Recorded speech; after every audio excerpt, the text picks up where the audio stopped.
Welcome, dear traveler of dreams. Tonight, we embark on a journey down the timeless Nile, where the golden sands whisper secrets from an empire that thrived for over 3,000 years. Find a comfortable position, let your breathing slow to the rhythm of the ancient river's flow, and allow yourself to drift backward through time to a land where pharaohs walked as living gods and pyramids reached toward eternal skies. Close your eyes now and imagine the warmth of Egyptian sun on your skin, softening into the cooler embrace of evening. Feel the gentle lapping of the Nile's waters against papyrus reeds. Hear the distant call of ibises returning to their roosts. As your body relaxes deeper with each breath, we begin our exploration of the mysteries that have captivated humanity for millennia. Let these ancient stories carry you into peaceful sleep, each fact a stepping stone across the river of consciousness into the land of dreams. The dawn of Egyptian civilization. Long before the first stone of the Great Pyramid was laid, long before the names of pharaohs echoed through temple halls, the story of Egypt began with water. The mighty Nile River, stretching like a life-giving serpent through northeastern Africa, carved its way through barren desert lands, creating a narrow ribbon of fertility that would become the cradle of one of humanity's most remarkable civilizations. Picture, if you will, the landscape around 6,000 years before the Common Era. The Sahara Desert was not always the endless sea of sand we know today. During what scientists call the Neolithic subpluvial or the African humid period, much of North Africa experienced significantly more rainfall. Lush savannas stretched across lands that would later become barren wasteland, and herds of giraffes, elephants, and antelope grazed where now only scorpions and desert foxes venture. Rivers and lakes dotted the landscape, and early peoples thrived in this verdant environment. But gradually, relentlessly, the climate began to shift. The rains became less frequent, the grasslands withered, and the desert began its slow conquest of the land. As water sources dried up across the region, human populations were forced to migrate, and many of them moved toward the one constant source of water that never failed, the Nile River. This gathering of peoples along the river's banks would set the stage for something extraordinary. The Nile's behavior was nothing short of miraculous to these early settlers. Unlike the unpredictable rivers they may have known elsewhere, the Nile operated on a reliable annual cycle.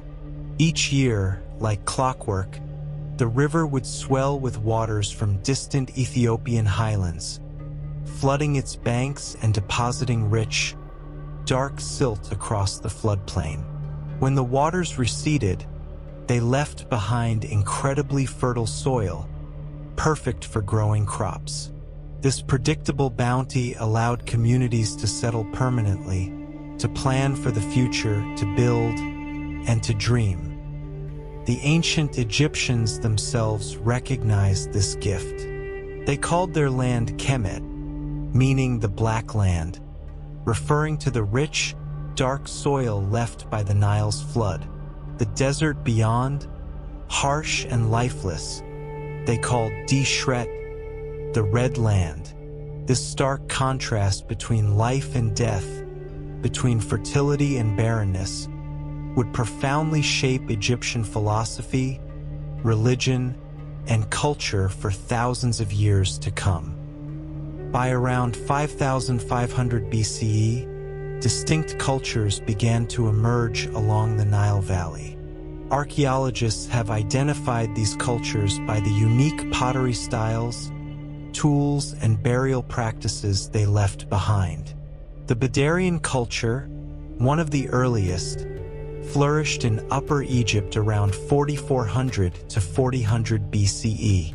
These people were skilled at making a distinctive red and brown pottery, often with black rims created through a special firing technique.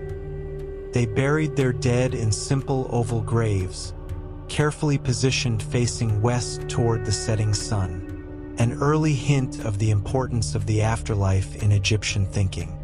Following the Bedarian came the Naqada cultures, named after the archaeological site where they were first identified. The Naqada I period, also called Amratian culture, developed around 4000 to 3500 BCE. During this time, communities grew larger and more complex. People began to make more elaborate grave goods, suggesting developing social hierarchies. Their pottery featured white cross-line patterns against a red background, and they created small figurines of humans and animals, perhaps for religious purposes. The Naqada II period, or Gurzian culture, marked an even more dramatic transformation between 3500 and 3200 BCE. This was when Egypt truly began to coalesce into something recognizable as a unified civilization. Settlements grew into proto-cities. Trade networks expanded dramatically. Egyptian artifacts from this period have been found as far away as Mesopotamia, and materials like lapis lazuli from Afghanistan found their way to Egyptian workshops. The pottery of this era tells vivid stories, decorated with boats, animals, and human figures engaged in various activities, giving us tantalizing glimpses into their world. Perhaps most significantly, this period saw the emergence of powerful regional chiefdoms. Three major centers of power developed: Thynis, Naqada, and Nekhen, also called Hierakonpolis. These early city-states competed and cooperated, traded and warred, gradually developing the institutions, technologies, and social structures that would define pharaonic Egypt. At Hierakonpolis, archaeologists have uncovered evidence of one of the earliest Egyptian temples, elaborate tombs for local rulers, and even what appears to be an early brewery capable of producing vast quantities of beer, crucial for both nutrition and religious rituals. During what we call the Naqada III period, or the Proto-Dynastic period, running from approximately 3200 to 3000 BCE, these regional powers moved inexorably toward unification. We see the first appearance of serex, royal crests that would become standard for Egyptian kings.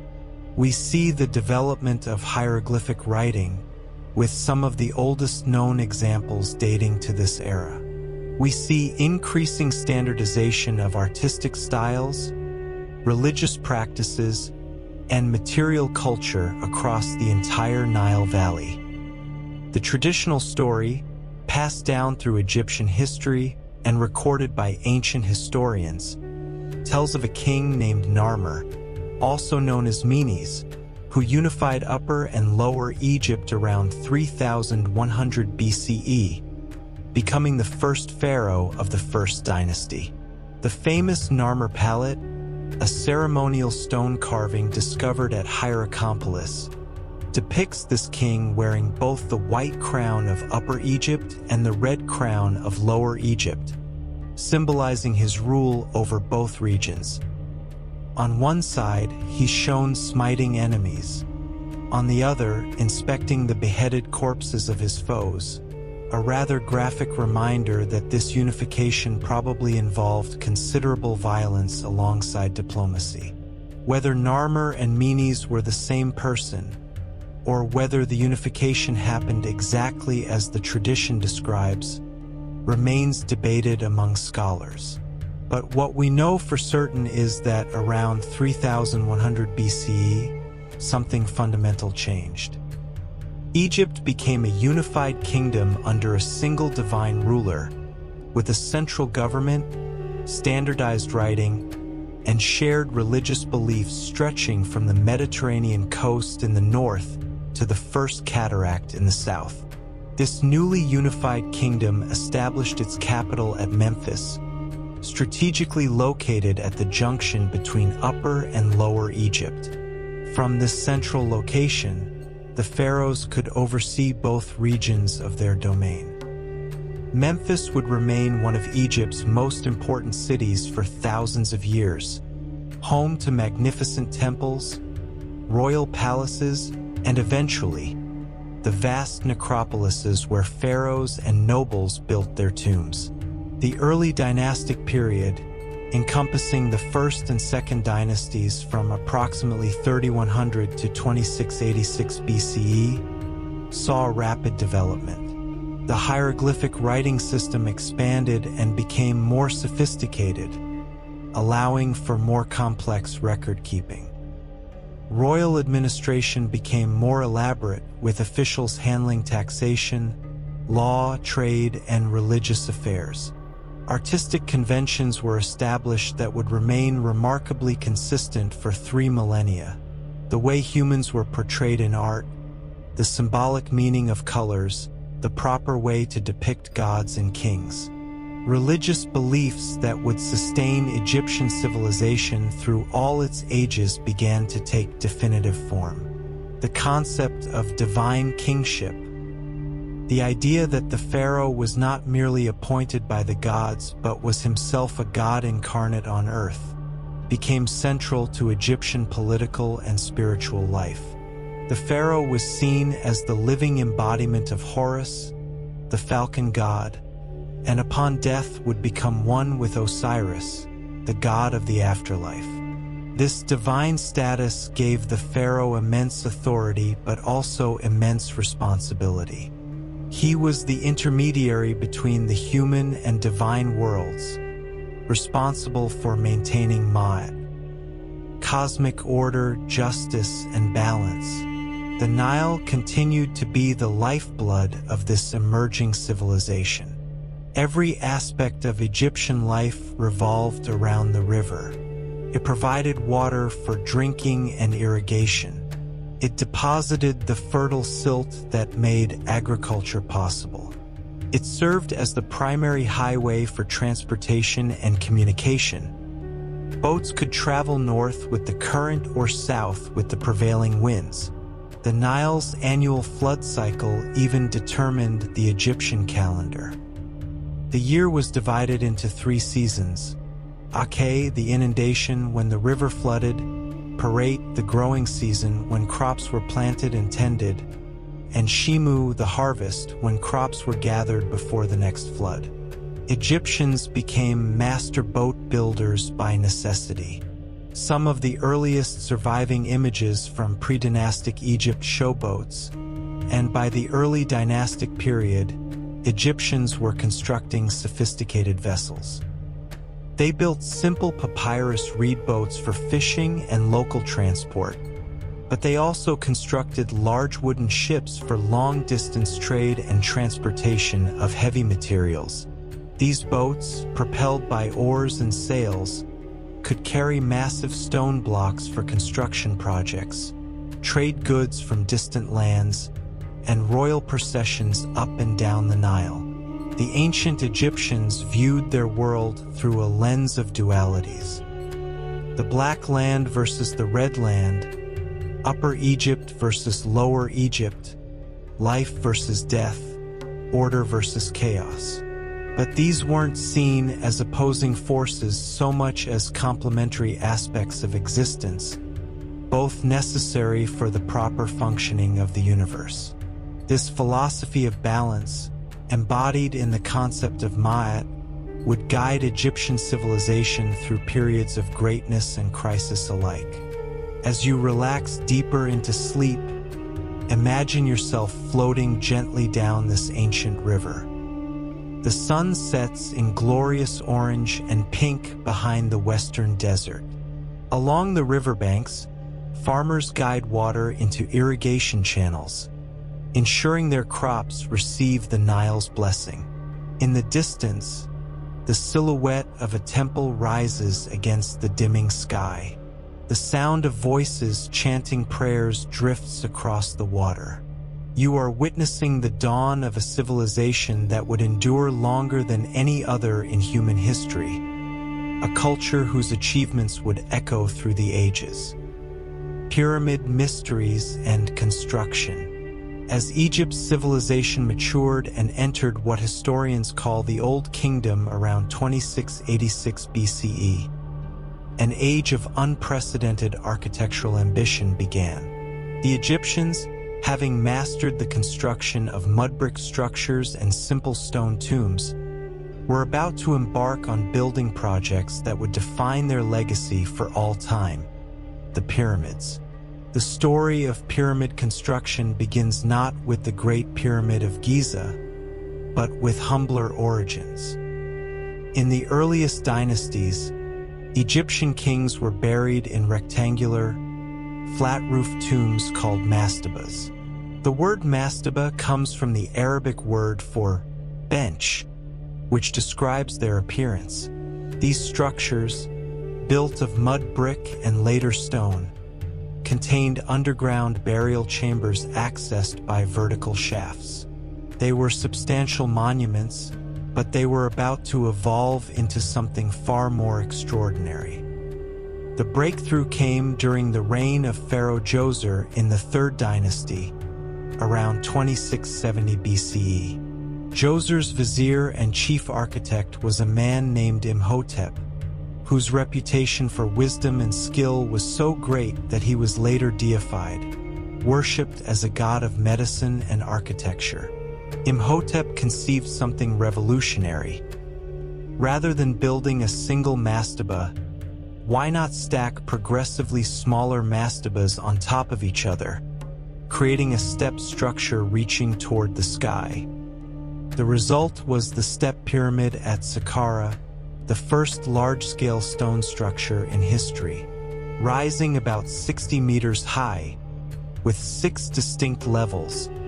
This pyramid represented a quantum leap in architectural achievement. The complex around it included temples, courtyards, and ceremonial structures, all enclosed within a massive wall. The entire complex served as Djoser's eternal home and a place where his cult would be celebrated long after his death. The step design, dramatic as it was, represented just one stage in pyramid evolution. Later pharaohs experimented with different approaches.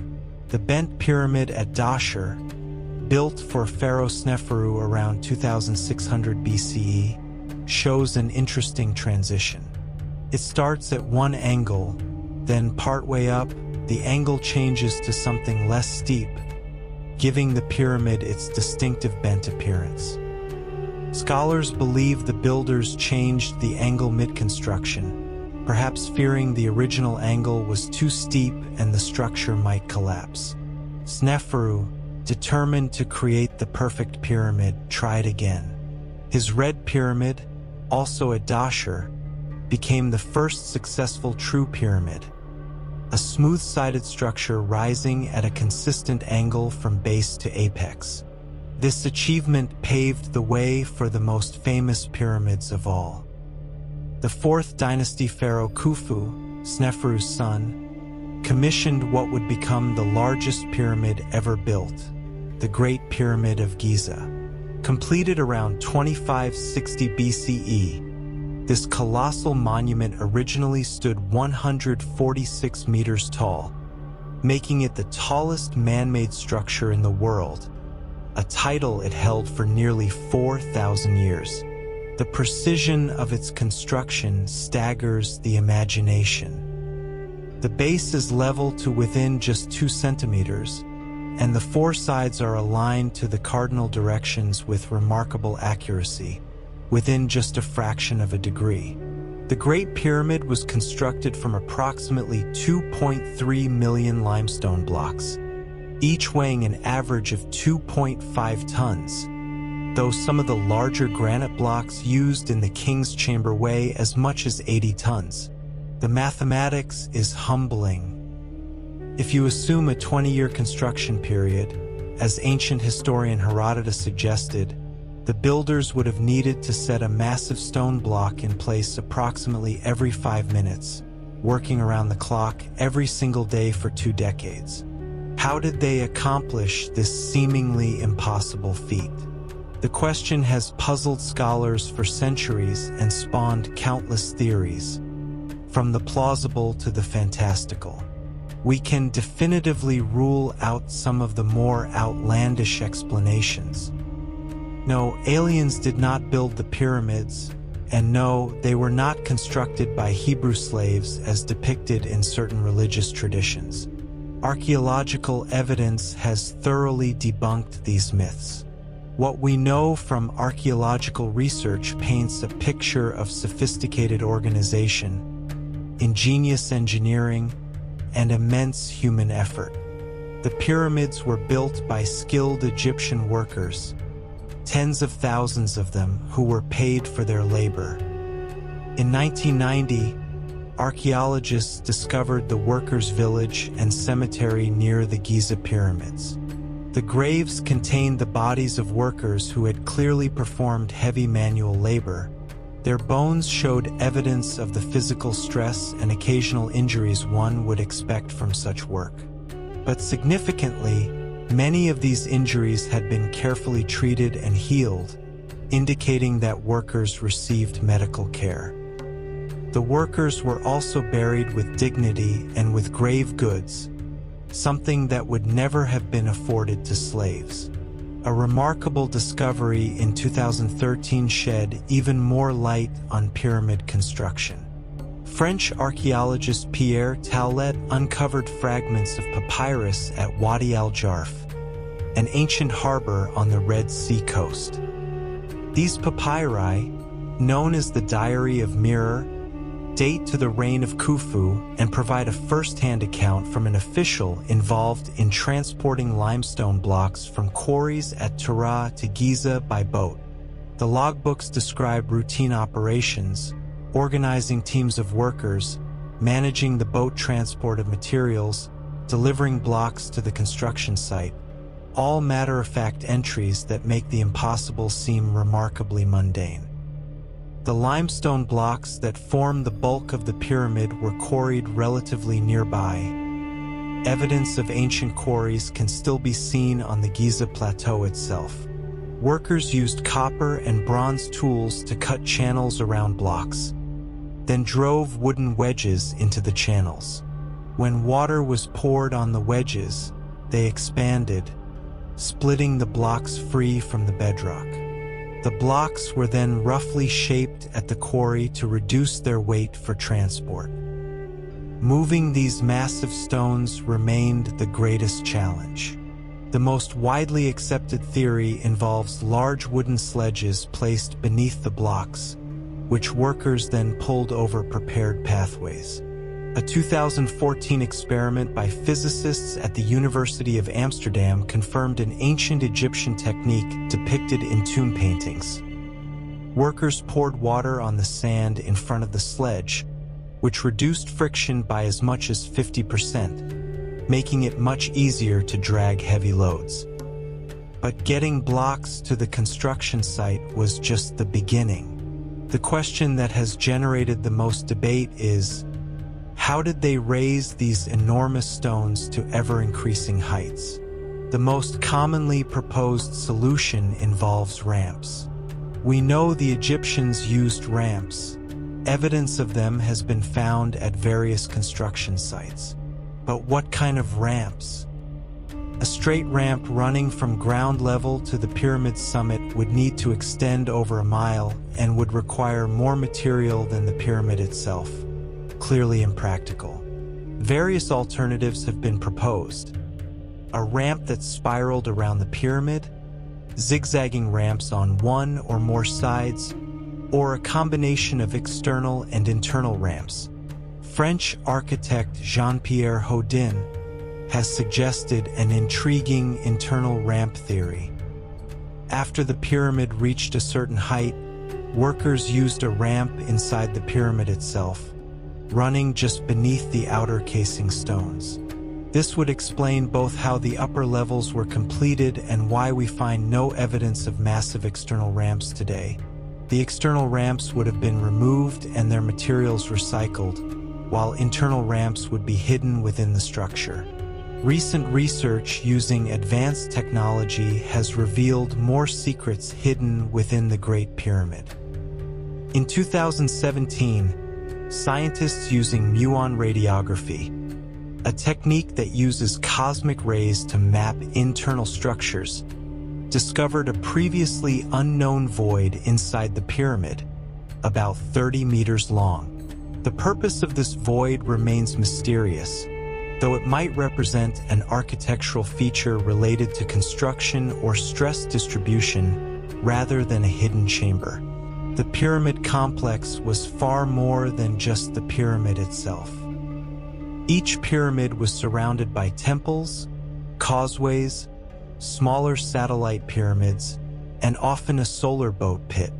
The Great Pyramid was part of a vast complex that included a valley temple where the king's body was received, a causeway leading up to the pyramid, and a mortuary temple where offerings would be made to the deceased pharaoh's spirit in perpetuity. Nearby, the pharaoh's family members and high officials built smaller pyramids and elaborate tombs, creating a necropolis of the elite. Khufu's son Khafre built the second pyramid at Giza, slightly smaller than his father's but appearing taller because it stands on higher ground.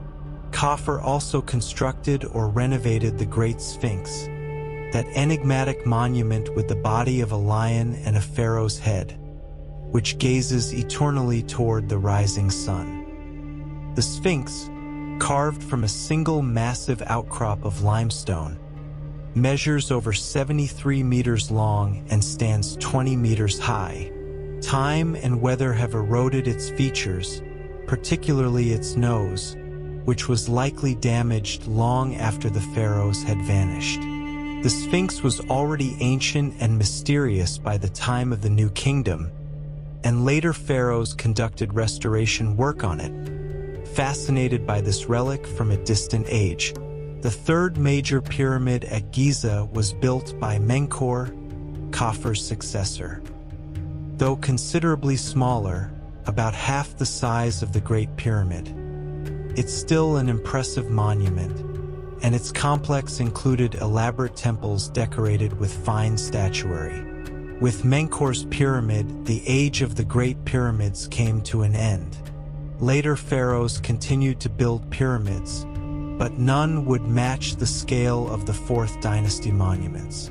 Why did pyramid construction decline? Resources may have played a role.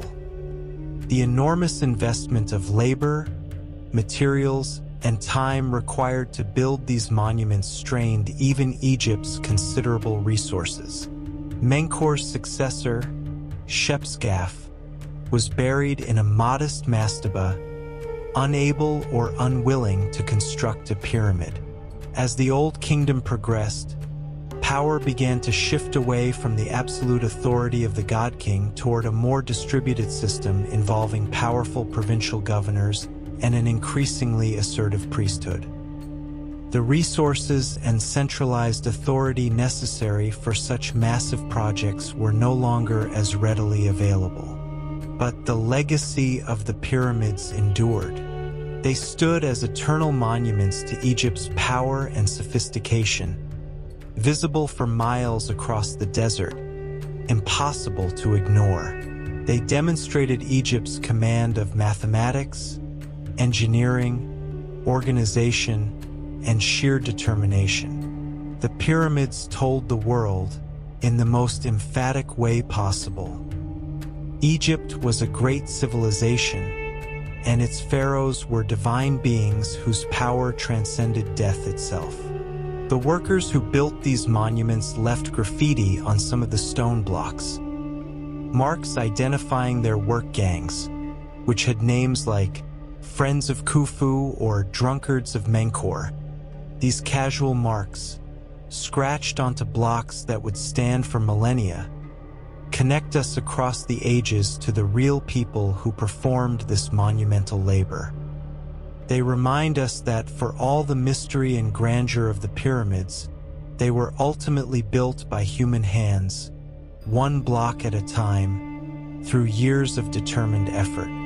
As you drift deeper into sleep, picture the Giza Plateau in the time of the pharaohs. The pyramids gleam with smooth white limestone casing stones, their surfaces polished to catch and reflect the sun's light. Gold-covered capstones crown their summits. Workers, supervisors, and priests move purposefully through the complex. The smell of incense drifts from the temples.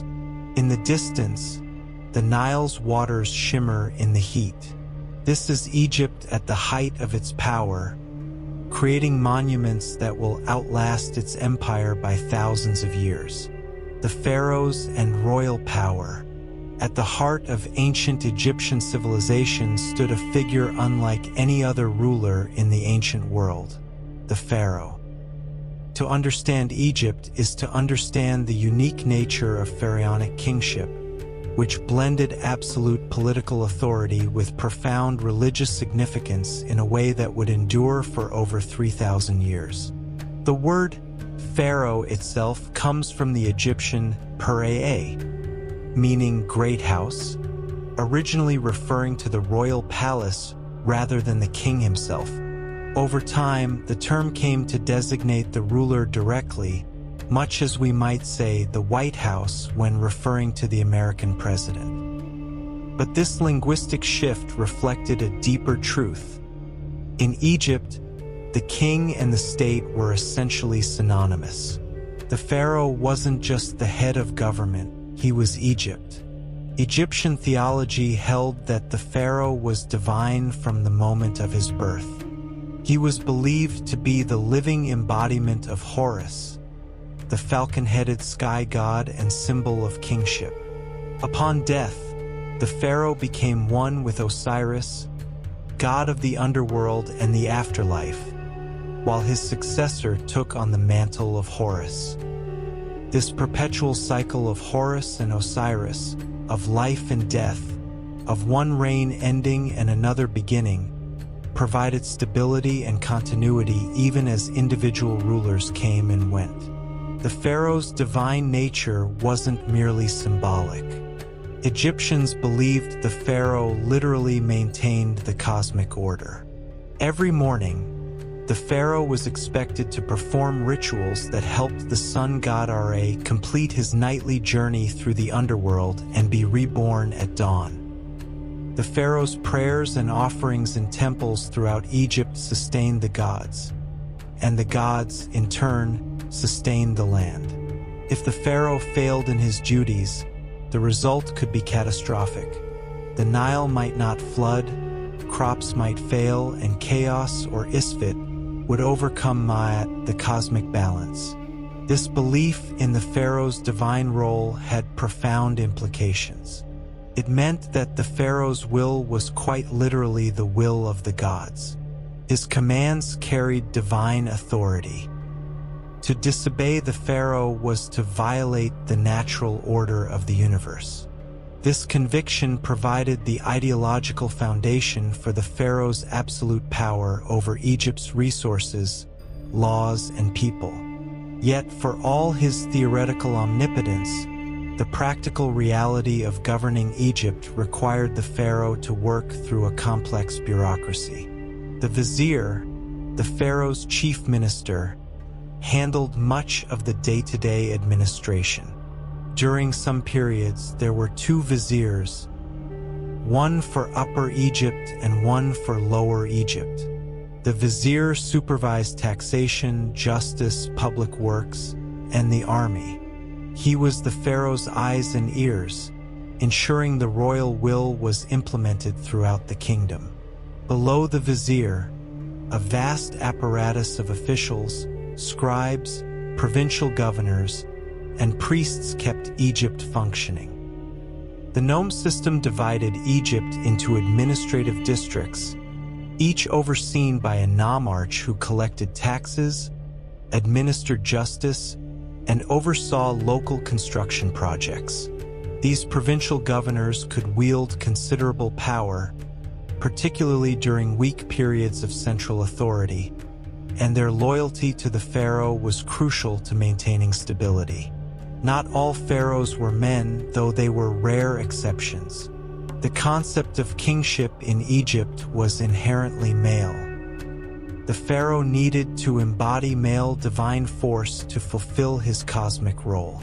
But several times in Egypt's long history, women rose to become pharaoh, and their reigns reveal much about Egyptian politics, religion, and gender. The most famous and successful of these female pharaohs was Hatshepsut, who ruled during the 18th dynasty around 1479 to 1458 BCE. Her path to power was unusual. She was the daughter of Thutmose I and initially served as queen to her half-brother, Thutmose II. When he died, his son by a minor wife, Thutmose III, was still a young child. Hatshepsut became regent, ruling in the young king's name, a traditional role for a queen mother. But within a few years, she made an unprecedented decision. She declared herself pharaoh and assumed the full powers and regalia of kingship. To legitimize this extraordinary claim, Hatshepsut employed several strategies. She commissioned artworks and inscriptions proclaiming that her father, Thutmose I, had chosen her as his successor. More dramatically, she claimed that the god Ammonius-Ra himself had fathered her, appearing to her mother in the form of Thutmose I. This divine birth narrative, though clearly a political fiction, followed established patterns for validating royal authority. If she was literally the daughter of the king of the gods, who could question her right to rule? In most of her official artwork and statues, Hatshepsut appears as a male pharaoh, complete with the false beard, broad shoulders, and male regalia traditional for kings. But significantly, the texts accompanying these images often use feminine grammatical forms, and titles like Daughter of Ra make her gender clear. She wasn't trying to fool anyone into thinking she was male. Rather, she was adopting the symbolic language of kingship while acknowledging her actual identity.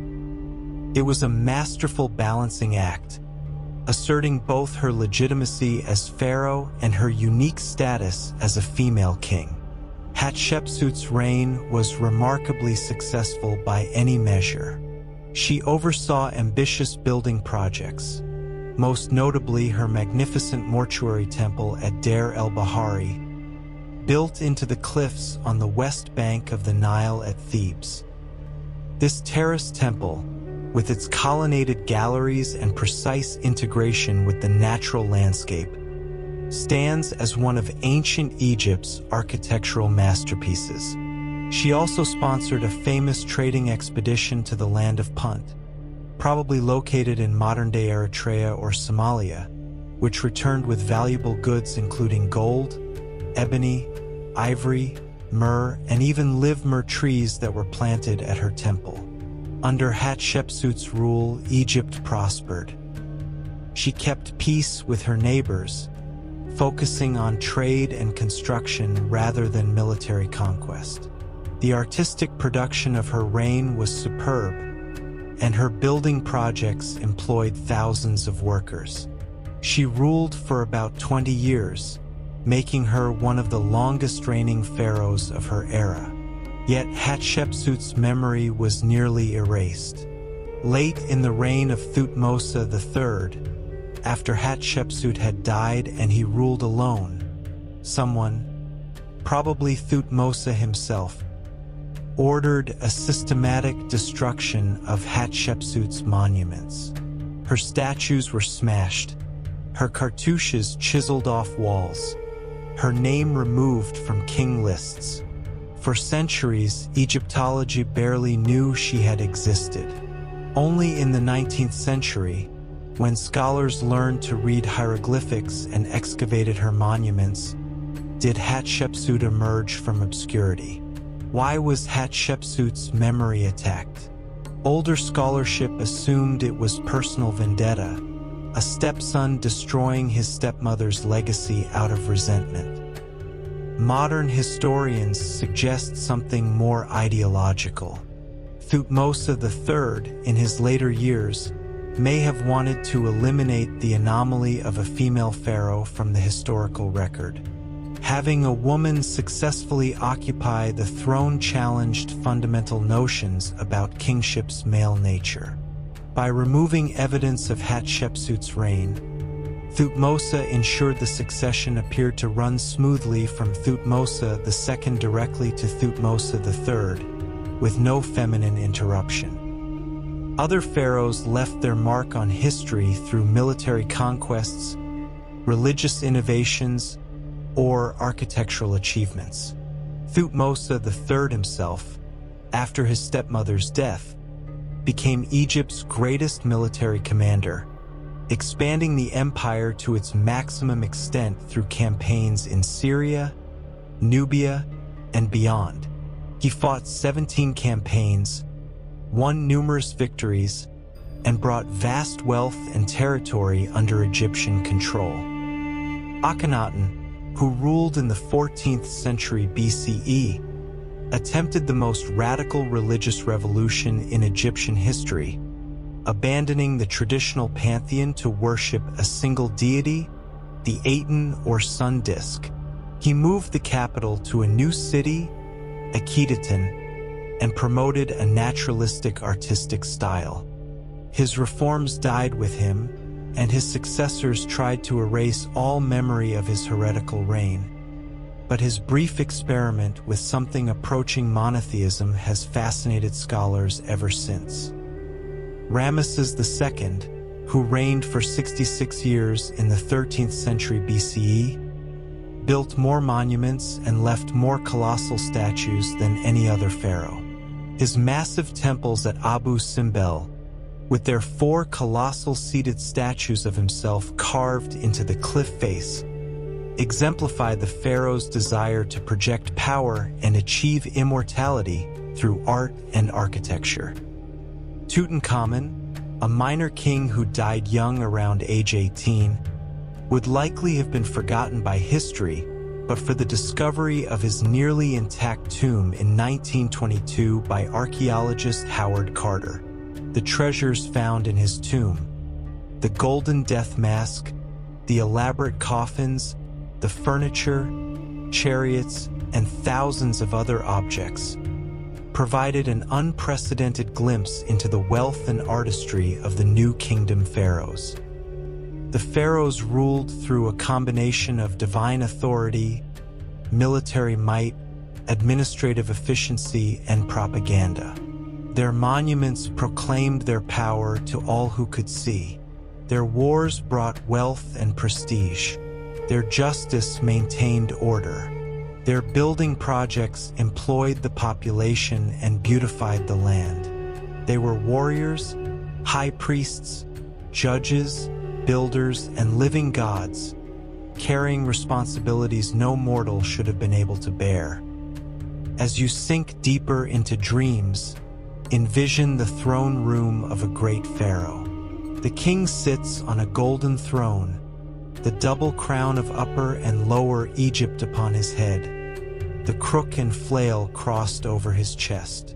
Courtiers bow low before him. Scribes record his pronouncements. Priests burn incense. The pharaoh speaks, and his word becomes law, becomes reality, because he is not merely a man. He is the living God who holds Egypt in his divine hands. Death, mummification, and the afterlife. Imagine, if you will, a warm afternoon along the Nile somewhere around 1500 years before the Common Era. The air shimmers with heat, and the sound of workers' voices drifts across the river from the Valley of the Kings, where tombs are being carved deep into the limestone cliffs. In a white tent structure on the west bank, far from the living city, a group of priests dressed in leopard skins are beginning their sacred work. They are embalmers, and before them lies the body of someone who has recently departed this world. The ancient Egyptians did not view death as we often do today, as an ending, a full stop at the conclusion of life's sentence. Instead, they saw it as a transformation, a doorway, a journey that required careful preparation. They believed that each person consisted of multiple components, multiple aspects of self that needed to be preserved and protected for the afterlife to be successful. There was the physical body itself, which they called the Khat. This was the vessel, the form that had moved through the world during life.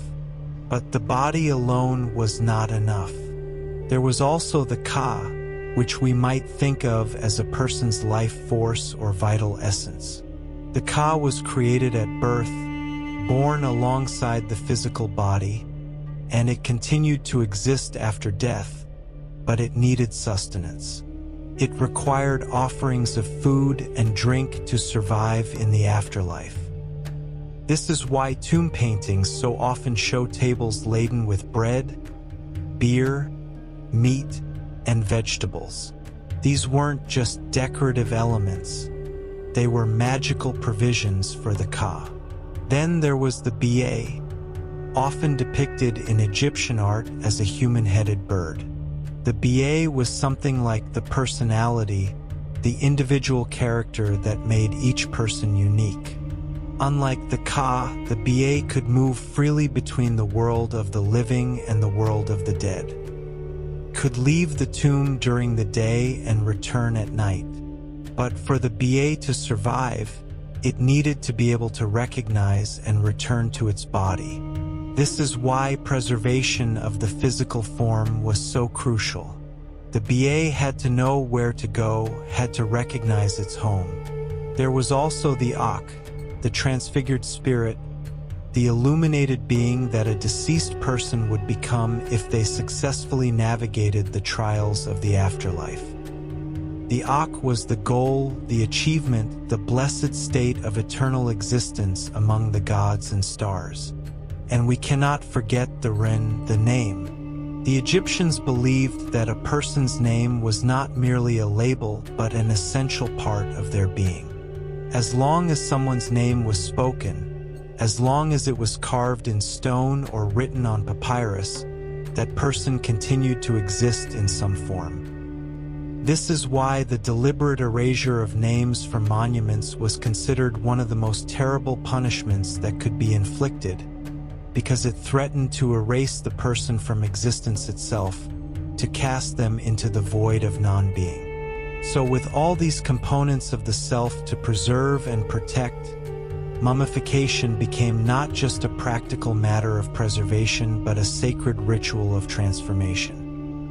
Let's follow the process step by careful step as it was practiced during the height of Egyptian civilization, during the New Kingdom period, roughly 1500 to 1000 years before the Common Era. When someone died, particularly someone of wealth and status, their body would be taken almost immediately to the house of the embalmers. Time was of the essence. In the hot Egyptian climate, decomposition would begin swiftly, and the entire mummification process would take 70 days to complete. 70 days of careful, skilled, sacred work. The body would first be laid out on a slanted table, a special embalming table designed to allow fluids to drain away. The priests would wash the body thoroughly with water from the sacred Nile, and with palm wine, and with aromatic oils that filled the air with their perfume. This cleansing was both practical and symbolic, purifying the body for its journey. Then came one of the most distinctive and, to modern sensibilities, most striking aspects of the process: the removal of the brain. The ancient Egyptians, for all their medical knowledge, did not understand the brain's importance. They considered it essentially stuffing, unnecessary material that could be discarded. The heart, on the other hand, was sacred, the seat of intelligence and emotion, and it would be left in place within the body. To remove the brain, an embalmer would take a long bronze instrument, hooked at one end, and carefully insert it through the nasal passage up into the skull. With patient, practiced movements, the ethmoid bone at the base of the skull would be perforated, creating an opening into the cranial cavity. The brain tissue would be broken up, liquefied through this process, and then the body would be tilted and rotated so that the liquefied brain would drain out through the nostrils. Sometimes the process required additional steps, pouring in liquids to help dissolve and remove all the brain matter, ensuring that nothing remained. The next crucial step was the removal of the internal organs. Using a sharp blade, probably made of obsidian or bronze, a priest would make an incision on the left side of the abdomen, a cut about 4 inches long. Through this relatively small opening, with remarkable skill, the embalmers would remove the stomach, the intestines, the lungs, and the liver. This required not just physical dexterity, but also a detailed understanding of human anatomy. These priests were not simply performing religious rites, they were also the most knowledgeable physicians of their time. Each of these organs would be treated separately, dried with natron salt, and then preserved. They would be wrapped in linen and placed into special containers called canopic jars. These jars were beautifully crafted, often made of limestone or alabaster, and each was associated with one of the 4 sons of Horus, protective deities who would guard these vital organs in the afterlife. The jar with the lid shaped like a jackal's head, representing Duamutef, would hold the stomach. The baboon-headed jar for Hapi would contain the lungs. The falcon-headed jar for Kabesanuf would hold the intestines. And the human-headed jar for Imsidi would contain the liver. These jars would be placed in the tomb alongside the mummified body, ensuring that all parts of the person would be present in the afterlife. But what about the heart? The heart remained. It stayed within the chest cavity because the Egyptians believed it would be needed for the most important trial in the afterlife, the weighing of the heart ceremony. More on that profound ritual in a moment. With the organs removed, the body cavity needed to be cleaned and prepared. The embalmers would wash the interior with palm wine and aromatic spices. Then came the most crucial step in preventing decay: the application of natron salt. Natron was a naturally occurring mixture of sodium carbonate and sodium bicarbonate, found in dry lake beds, particularly in the Wadi Nat Run, west of the Nile Delta. This substance had remarkable desiccating properties. It would draw out all moisture from tissues, creating an environment where bacteria could not survive and decay could not progress. The body would be packed inside and out with natron, covered completely in this precious salt. And then it would be left.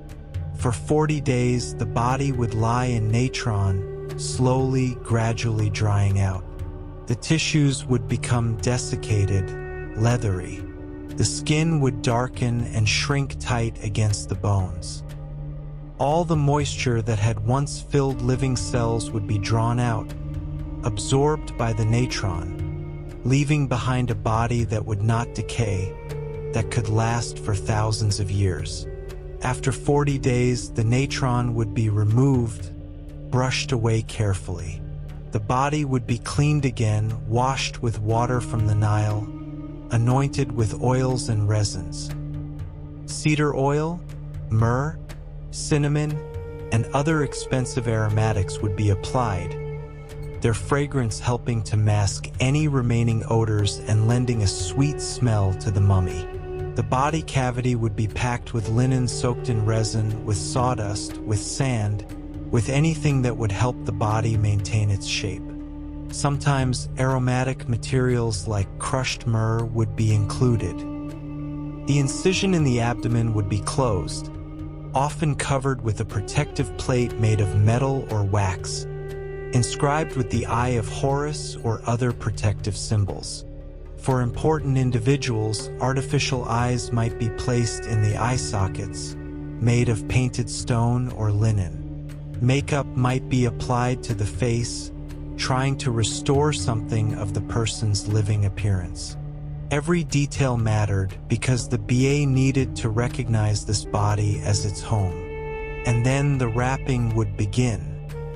This was not a simple process of rolling the body in bandages. It was an intricate, ritualized procedure that could take 15 days or more to complete. Hundreds of yards of linen would be used, strips of varying widths, layers upon layers, each one carefully applied. The fingers and toes would be wrapped individually first, each digit receiving its own protective covering.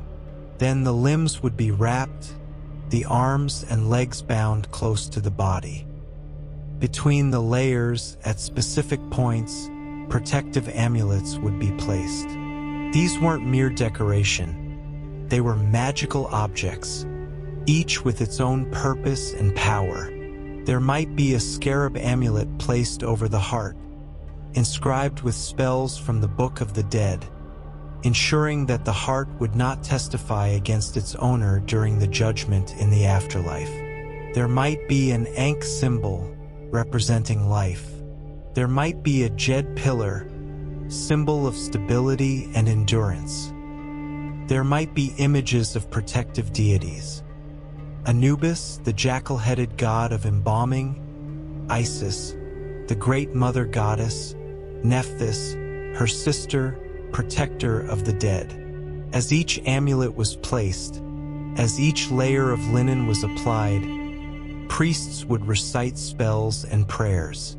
The process of mummification was as much a magical working as it was a physical preservation. Every action had meaning.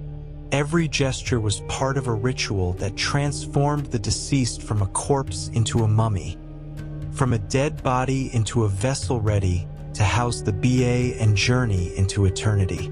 The head would be wrapped last, the face covered, the features obscured beneath layers of linen. And finally, the outermost layer would be coated with resin, creating a hardened shell, a protective armor against time and decay. For the very wealthy, for pharaohs and high nobles, a funeral mask might be placed over the wrapped head. We know of these masks from spectacular finds like that of Tutankhamun, whose golden mask has become one of the most iconic images of ancient Egypt. These masks showed the deceased as they wished to be seen in eternity. Young, beautiful, divine. They were made of gold or painted cartonnage, and they bore the features of the deceased idealized, perfected, made eternal. The mummy would then be placed in a coffin, and that coffin might be placed in another and another. Some mummies rested in 3 or 4 nested coffins, each one elaborately decorated with scenes from the Book of the Dead, with protective spells, with images of the gods. The innermost coffin might be made of solid gold, the middle ones of gilded wood, the outermost of painted and carved wood or stone. But mummification was only the beginning of preparation for the afterlife. The deceased would also need their tomb properly equipped. Tomb construction was an enormous undertaking, especially for royalty. Pharaohs would often begin construction of their tombs as soon as they ascended to the throne, understanding that decades might be needed to complete the massive underground chambers, the corridors descending deep into bedrock, the multiple rooms that would house the body, the grave goods, the provisions for eternity. The walls of these tombs would be covered in paintings and inscribed with texts. These weren't created merely for aesthetic reasons, though they are certainly beautiful. They served functional purposes in the afterlife. paintings of food, furniture, servants, anything the deceased might need. These images were believed to become real in the afterlife through the power of magic. A painting of bread could provide sustenance. A painting of a chair could be sat upon. Words and images had power, and the tomb walls were covered in both. Among the most important texts placed in tombs was the Book of the Dead. Despite its ominous name, this collection of spells and instructions was actually titled by the ancient Egyptians as the Book of Coming Forth by Day, or the Spells for Going Forth by Day. It wasn't a single unified text, but rather a collection of approximately 200 spells, hymns, and instructions, from which selections would be chosen based on what the deceased could afford and what the priests thought most necessary. These texts had a long history. The earliest funerary texts we know of are the pyramid texts, inscribed on the walls of royal pyramids during the Old Kingdom, around 2400 years before the Common Era. These spells were originally exclusive to royalty, designed to help the pharaoh ascend to the heavens and join the gods. During the Middle Kingdom, roughly 2000 years before the Common Era, these texts evolved into the coffin texts, so named because they were painted on wooden coffins. This represented a democratization of the afterlife, a spread of what had been royal prerogatives to the noble and wealthy classes. Now, not just the pharaoh, but any person of means could have access to the spells and knowledge needed to navigate the afterlife successfully. By the New Kingdom, around 1500 years before the Common Era, these traditions had evolved further into what we now call the Book of the Dead. These texts were typically written on papyrus scrolls, making them more affordable and accessible to a wider segment of society, though they were still expensive and available primarily to the prosperous. The spells in the Book of the Dead served many purposes. Some were passwords, magical phrases that would allow the deceased to pass by guardians and demons in the underworld. Some were protective spells, warding off dangers and malevolent forces. Some were transformation spells, allowing the deceased to take on different forms, to become a bird or a lotus flower, to move freely in the afterlife. And some were spells to ensure the integrity and unity of the deceased's various spiritual components, keeping the Ba and Ka together, maintaining the person's essential nature. Perhaps the most famous section of the Book of the Dead is spell 125, which describes the weighing of the heart ceremony. This was the ultimate test, the final judgment that would determine whether the deceased would achieve a blessed afterlife or suffer the terrifying alternative of complete annihilation. Imagine the scene as depicted in numerous papyri and tomb paintings. The deceased, wrapped in white linen, is led into the Hall of Two Truths, a vast chamber where the gods sit in judgment. At the center of the hall stands a large balance scale. On one side of the scale is a feather, the feather of Ma'at, representing truth, justice, order, and harmony. These weren't abstract concepts to the ancient Egyptians. They were the fundamental principles that held the universe together, that kept chaos at bay. The god Anubis, jackal-headed master of embalming and guardian of the dead, would take the deceased person's heart and place it on the other side of the scale. The heart, remember, was the seat of thought and emotion, the repository of a person's deeds and intentions throughout their life. Everything they had done, every truth they had spoken, every lie they had told, every kindness and every cruelty, all of it was recorded in the heart. As the scale balanced, the deceased would recite the negative confession, a long list of sins they claimed not to have committed. "I have not killed," they would say. "I have not stolen. I have not caused pain. I have not made anyone weep. I have not been arrogant. I have not been envious. 42 declarations in total, one for each of the 42 divine judges present in the hall. If the heart balanced evenly with the feather, if it was found to be light and true, the deceased would be declared justified, Masaikeru in the Egyptian language, true of voice. They would be permitted to pass on to the field of reeds, a paradise that was essentially an idealized version of Egypt itself, where the crops grew tall without effort, where there was no hunger or thirst, where the deceased could live in peace and plenty for eternity. But if the heart was heavy with wrongdoing, if it outweighed the feather, then a terrible fate awaited.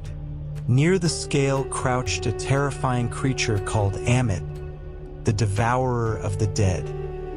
She had the head of a crocodile, the front body of a lion, and the rear of a hippopotamus, combining three of the most dangerous animals known to the Egyptians.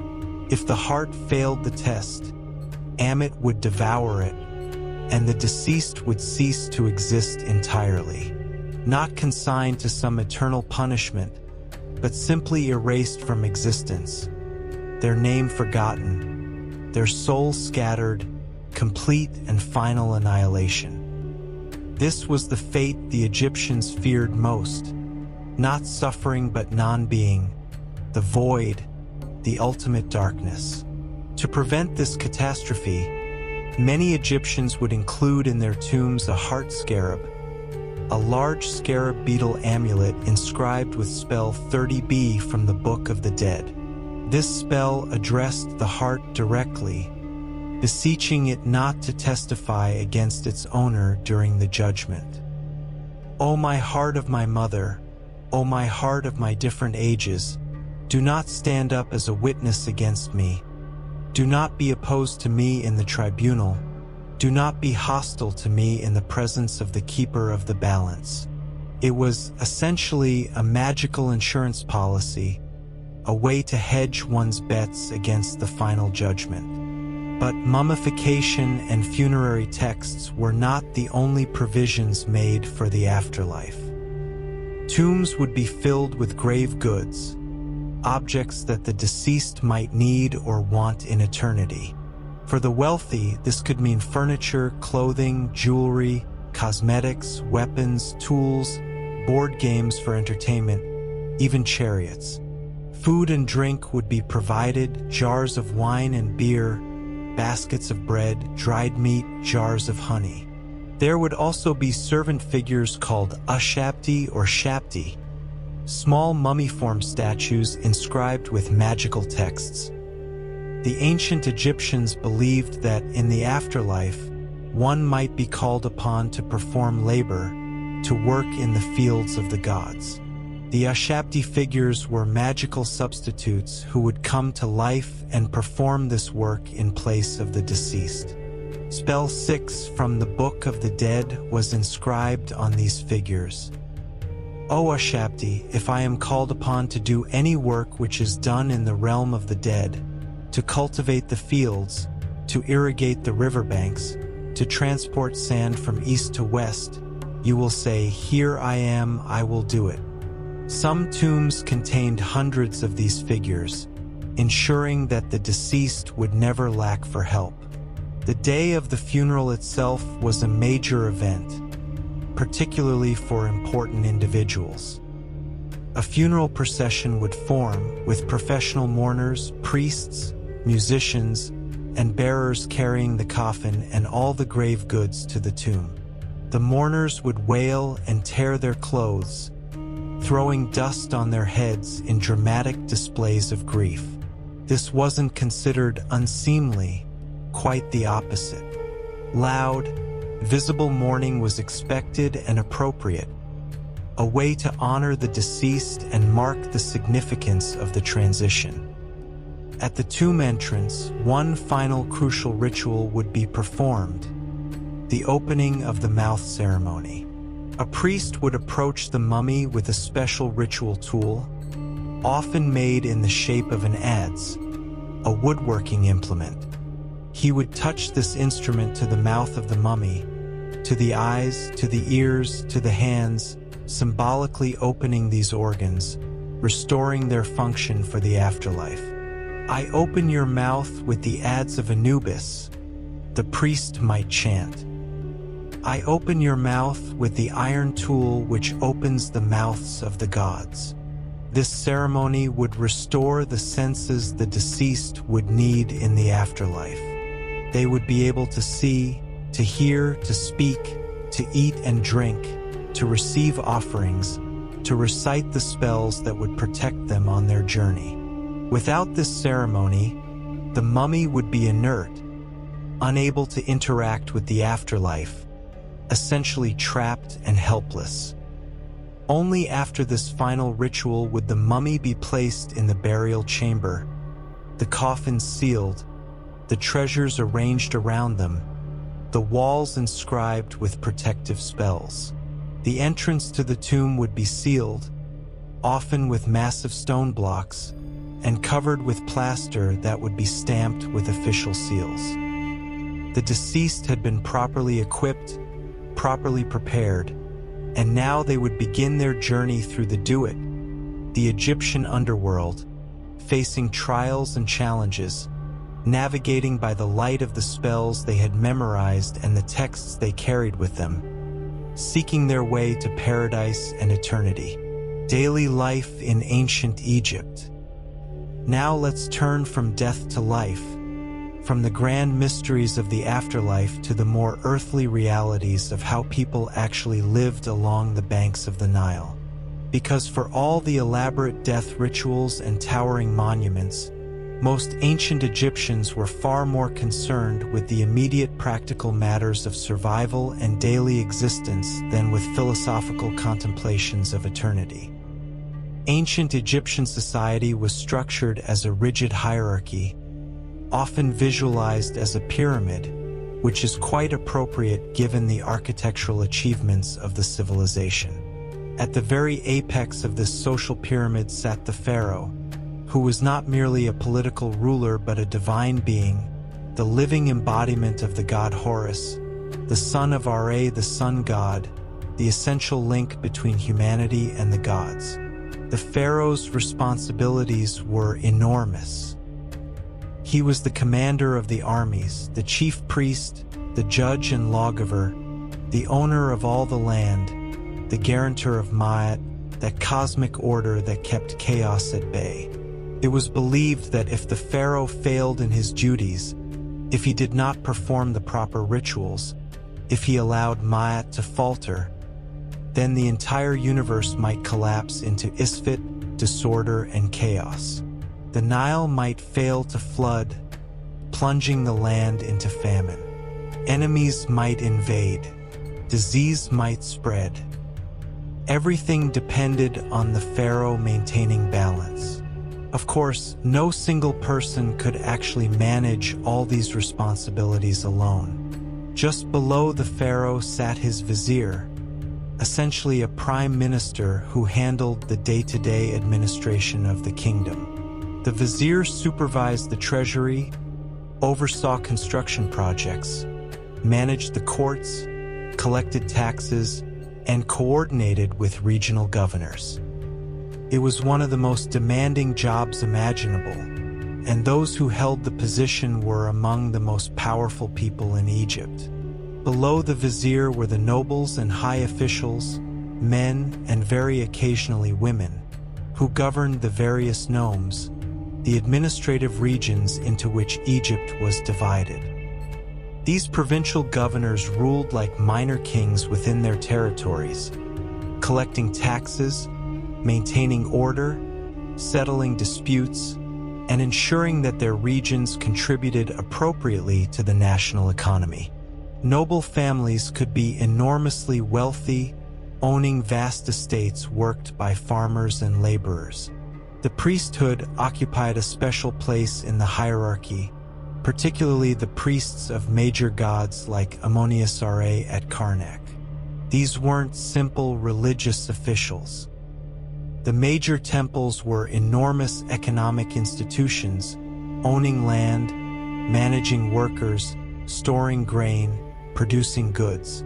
The high priests of the major temples wielded tremendous political and economic power, sometimes rivaling that of the pharaoh himself. During certain periods of Egyptian history, particularly the Third Intermediate Period, the high priests of Ammonius at Thebes effectively ruled Upper Egypt as independent monarchs. Then came the scribes, the literate elite who kept all the records that allowed this complex society to function. Literacy in ancient Egypt was rare, possessed by perhaps only 1 to 5% of the population. If you could read and write, you could have a comfortable career in government service, temple administration, or as a private scribe for wealthy families. Scribes recorded tax collections, wrote legal documents, copied religious texts, kept inventories, composed letters, chronicled the deeds of pharaohs. They were essential to the functioning of the state, and they knew it.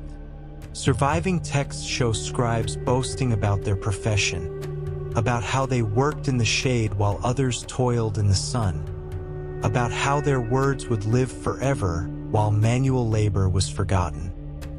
Beyond the elite classes, there was a middle tier of society that included skilled craftsmen, artisans, artists, merchants, and traders. These were not wealthy people, but they had specialized skills that allowed them to live reasonably comfortable lives.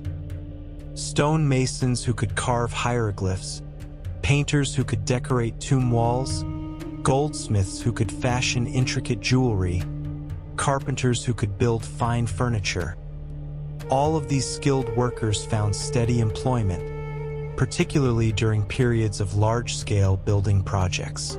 The artists and craftsmen who created the treasures we now display in museums were not the exalted figures that artists might be today. They were more like skilled laborers, working in workshops, often anonymously, creating beautiful objects according to established traditions and at the direction of their patrons. We rarely know their names, but their work has lasted for millennia, testament to their extraordinary skill. At the base of the social pyramid were the farmers, the peasants who made up the vast majority of the Egyptian population. These were the people who actually produced the food that sustained the civilization, who planted and harvested the wheat and barley, who tended the vegetable gardens, who raised cattle and goats and poultry. Their lives were defined by the rhythm of the agricultural year, which in turn was dictated by the Nile River itself. The Egyptian calendar was divided into 3 seasons, each of 4 months. There was Ake, the inundation season, when the Nile flooded its banks, covering the fields with water and depositing nutrient-rich silt. During this season, from July to November by our modern calendar, farmers could not work their fields. Instead, many were conscripted to work on royal building projects. This is when the pyramids were constructed, not by slaves as popular imagination often suggests, but by free Egyptian farmers fulfilling their labor obligations to the state during the season when they couldn't farm anyway.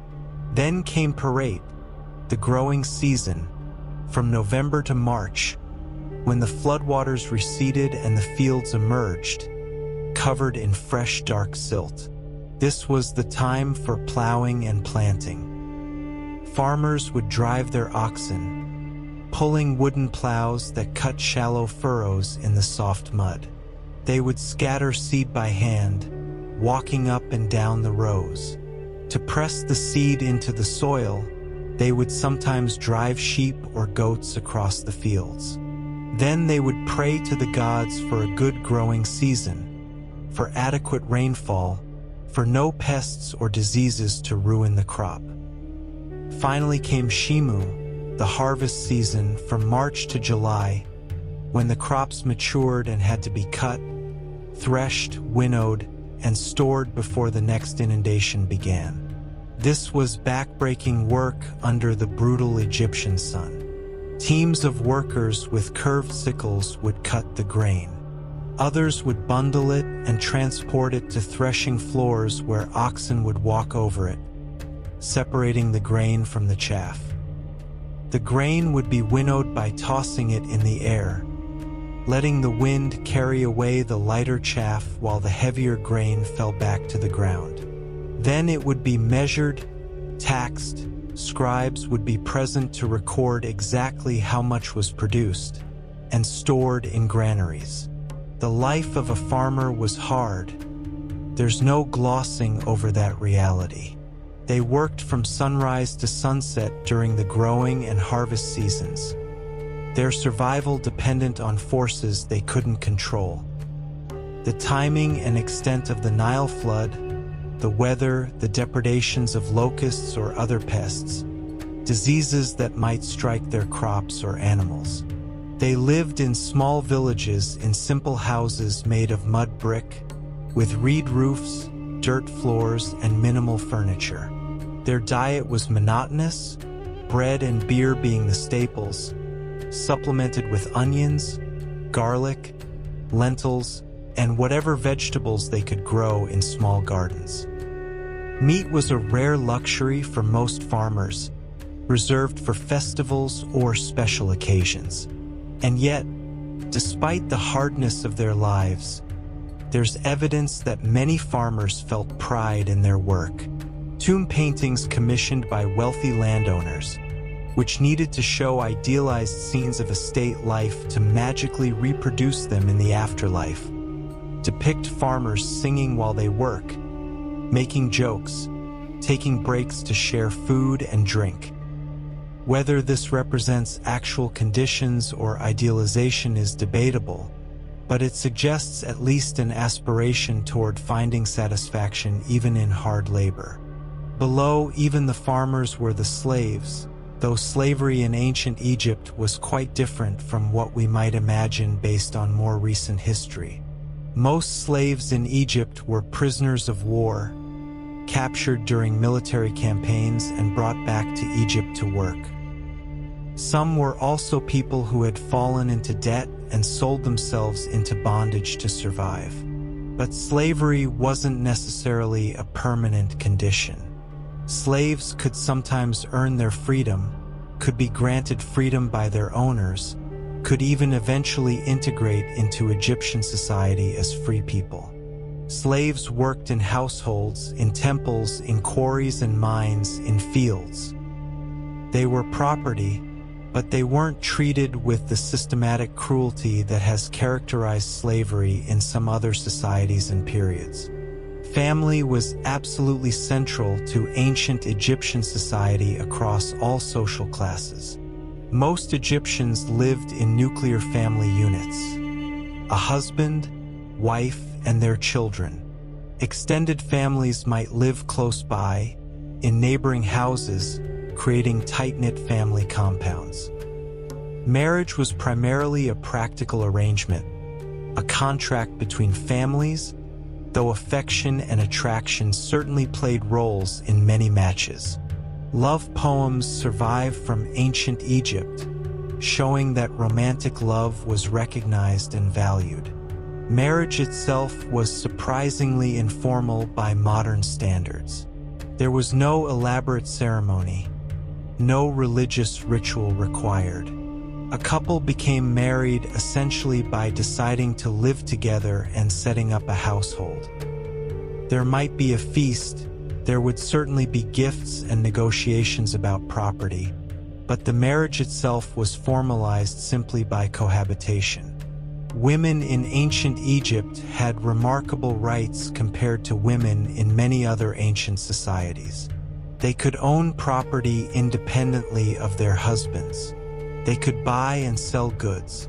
They could initiate divorce. They could testify in court. They could inherit equally with male siblings. In some periods, women could serve in positions of power. We know of female pharaohs, the most famous being Hatshepsut, who ruled as a full pharaoh during the 18th dynasty. We know of powerful queens who influenced politics. We know of priestesses, though women's roles in religious life were generally more limited than men's. That said, Egyptian society was still fundamentally patriarchal. Most positions of power and prestige were held by men. A woman's primary roles were expected to be as wife and mother. But within those roles, women had authority and respect, managing households, supervising servants, making economic decisions. The ideal Egyptian woman, as depicted in texts and art, was capable, dignified, and strong, not passive or subservient. Children were treasured in Egyptian families. High infant and child mortality rates meant that many children did not survive to adulthood, making those who did all the more precious. Children would stay close to their mothers for the first few years of life, being nursed until age 3 or even older. Young children went naked in the hot climate, often with their heads shaved except for a single sidelock, a distinctive hairstyle that marked them as children. Education depended entirely on social class. The children of farmers would learn farming from their parents, watching and helping from a young age, gradually taking on more responsibilities as they grew. The children of craftsmen would learn their parents' crafts. Sons would typically follow in their fathers' professions. Daughters would learn household management and crafts from their mothers. But for boys from wealthy or middle-class families, there was the possibility of formal education, which meant learning to be a scribe. Schools were attached to temples or government offices.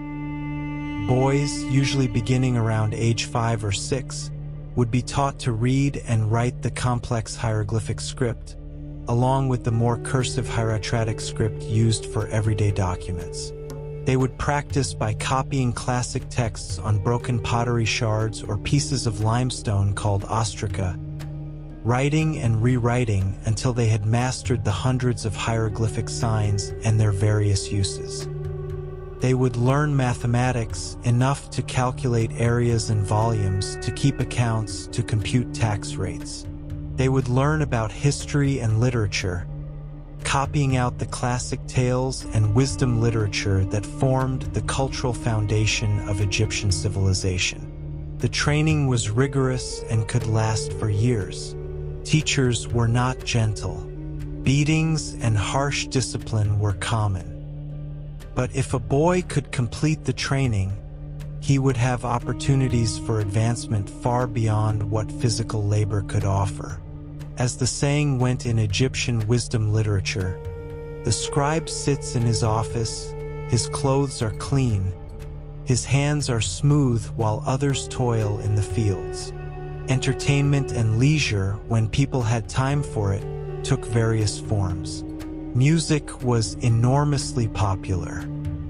Musicians played harps, lyres, lutes, flutes, drums, and tambourines at feasts and festivals, in temples, and apparently just for enjoyment. Dancing accompanied music, with professional dancers performing at important events.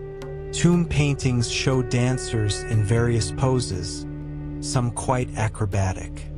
Board games were popular across all social classes. The most famous was Senet, a game played on a rectangular board with 30 squares arranged in 3 rows of 10. Players would move their pieces according to the throw of dice or throwing sticks, trying to get all their pieces off the board before their opponent. Senet had religious significance. It was associated with the journey through the afterlife, and many of the squares had special meanings related to afterlife mythology. Game boards have been found in tombs, including a particularly beautiful set in King Tutankhamun's tomb, ensuring that the deceased could continue playing in the afterlife. Another popular game was Mehen, named after a serpent god. played on a circular board shaped like a coiled snake. The rules of Mehen have been lost to time, but the game seems to have been popular during the Old and Middle Kingdoms before mysteriously falling out of favor. Physical activities and sports were also enjoyed. Young men would engage in wrestling matches, swimming competitions, and various forms of stick fighting. Hunting was a sport for the elite. Wall paintings show nobles in the marshes, standing in small boats, throwing sticks to bring down waterfowl, or spearing fish and hippopotami. Whether these scenes represent actual hunting expeditions or idealized fantasies is sometimes debatable, but they certainly show that hunting was considered an elite leisure activity. Storytelling was a crucial form of entertainment in a society where most people couldn't read. Professional storytellers would recite tales of gods and heroes, of great battles and clever tricksters. Some of these tales have survived. We have the story of Sinew, an official who fled Egypt and lived in exile before eventually returning home.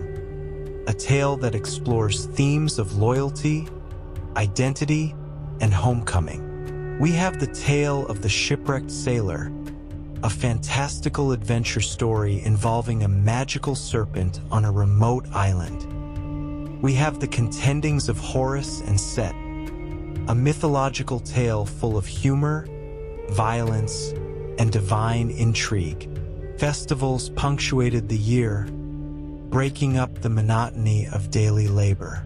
These were religious occasions, but also times of feasting, drinking, and celebration. The Opet festival at Thebes, for example, was a massive annual event during which the statue of the god Ammonius would be carried in procession from the great temple at Karnak to the temple at Luxor, accompanied by music, dancing, and crowds of celebrants.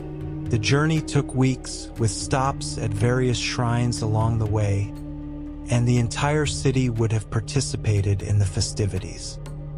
The beautiful festival of the valley was another major Theban celebration, during which people would visit the tombs of their deceased relatives, bringing offerings, sharing meals at the tomb sites, essentially having picnics with their dead ancestors. This was seen not as morbid, but as a way to maintain connections across the boundary of death, to honor ancestors and ensure they were remembered. Food, as we've mentioned, was centered around bread and beer for most people. Bread was made in many forms, from coarse whole-grain loaves that required strong teeth to grind through, to finer breads made with more carefully ground flour. Bakers would sometimes add dates, honey, or seeds to create sweet or flavored breads. The bread-making process was labor-intensive, requiring grain to be ground into flour using stone querns, then mixed with water and possibly a leavening agent, shaped and baked in clay ovens or on hot stones. Beer was the universal beverage, drunk by everyone from pharaohs to farmers. Egyptian beer was quite different from modern beer. It was thick, somewhat sweet, nutritious, and relatively low in alcohol content, though stronger brews certainly existed. Beer was made from partially baked bread loaves that were crumbled into water and allowed to ferment. The result was a thick, soupy drink that had to be strained through a sieve before drinking. Beer was safer than water, provided calories and nutrients, and was even used as payment for workers. The workers who built the pyramids received daily rations of bread and beer. Wine was more prestigious and expensive, generally consumed by the wealthy. Egypt produced its own wine in the Delta region and in certain oases, but they also imported wine from regions like Canaan and Syria. Wine jars were carefully labeled with information about the vineyard, the year, and the quality of the wine, showing a sophisticated appreciation of vintages. For those who could afford meat, the diet included beef, goat, lamb, duck, and goose. Fish from the Nile was also commonly eaten, though curiously, priests were often forbidden from eating fish, and fish rarely appears in tomb offerings, suggesting some religious taboo or association with Set, the god of chaos. Vegetables like onions, garlic, leeks, lettuce, and cucumbers were common. Fruits included dates, figs, grapes, and pomegranates. Fashion in ancient Egypt was dictated partly by the hot climate and partly by wealth. The most common garment for men was a simple kilt, a length of linen wrapped around the waist and hips. Working men might wear just a loincloth. Women typically wore sheath dresses, long straight garments that extended from the chest to the ankles, held up by straps over the shoulders. These dresses were often made of very fine linen, so finely woven that they were nearly transparent, which was not considered immodest but rather a sign of quality and wealth. Linen was the fabric of choice for ancient Egypt. It was made from flax, which grew well in Egypt's climate. The processing of flax into linen thread and then cloth was time-consuming work, typically done by women. The finest linen, called royal linen, was incredibly thin and soft, worn only by the elite. Coarser linen was used for everyday clothing and for workers' garments. Egyptians loved jewelry and cosmetics regardless of gender. Both men and women wore eye makeup, the famous kohl liner that gave ancient Egyptians their distinctive appearance in art. This wasn't just vanity. The dark pigment, made from ground galena or malachite mixed with fat or oil, helped reduce glare from the intense sun and may have had antibacterial properties that protected against eye infections. Jewelry was worn at every level of society, from simple shell or stone bead necklaces for the poor to elaborate gold and gemstone pieces for the wealthy. Bracelets, anklets, rings, earrings, and elaborate broad collars were popular. Amulets were commonly worn, serving both decorative and protective functions. The ankh, the scarab, the Eye of Horus. These symbols weren't just pretty designs but carried real meaning and were believed to offer magical protection. Wealthy Egyptians wore wigs on formal occasions. Both men and women often shaved their heads for cleanliness in the hot climate, then wore wigs made of human hair or plant fibers for special events. These wigs could be quite elaborate, with long braids, curls, and decorative elements worked into them. Perfume and scented oils were highly valued. A cone of scented wax or fat would sometimes be placed on top of a wig at parties. As the evening progressed and the room warmed, the cone would slowly melt, releasing its fragrance and coating the wig and shoulders with scented oil. This might seem strange to modern sensibilities, but it was considered the height of elegance. Housing depended on wealth. The vast majority of Egyptians lived in modest homes built from mud brick. These materials were readily available, cheap, and effective insulators against both heat and cold. A typical house might have a few small rooms, a living space, a space for food preparation and storage, and possibly a separate sleeping area. The roof was flat and could be used as additional living space, especially in the cool evenings. Wealthier homes were larger and more elaborate, but still built primarily from mud brick. They might have multiple stories, separate women's quarters, reception halls for guests, storage rooms, and even internal courtyards or gardens. The walls would be plastered and painted, often in white or light colors to reflect heat. Windows were small and placed high on walls to provide ventilation while keeping out the intense sun and maintaining privacy. The richest Egyptians, nobles, and high officials lived in estate houses surrounded by walls, with extensive grounds that included gardens, pools, servants' quarters, workshops, and stables. These houses would have many rooms, decorated with paintings and furnished with chairs, tables, beds, chests, and other furniture. Floors might be tiled rather than bare earth. But even in the grandest houses, there was no running water, no indoor plumbing as we would understand it. Water had to be brought from the Nile or from wells. Waste disposal was primitive. Wealthier houses had simple toilets, essentially stone or wooden seats over sand-filled pits. But most people simply used the fields or the river's edge. Cleanliness was important to Egyptians. They bathed regularly when they had access to water, and wealthy people had servants pour water over them for bathing. Priests were particularly concerned with ritual purity and bathed multiple times a day in temple pools before performing their duties. Religion, magic, and mythology. Now let's turn to what was perhaps the most pervasive aspect of ancient Egyptian life: religion.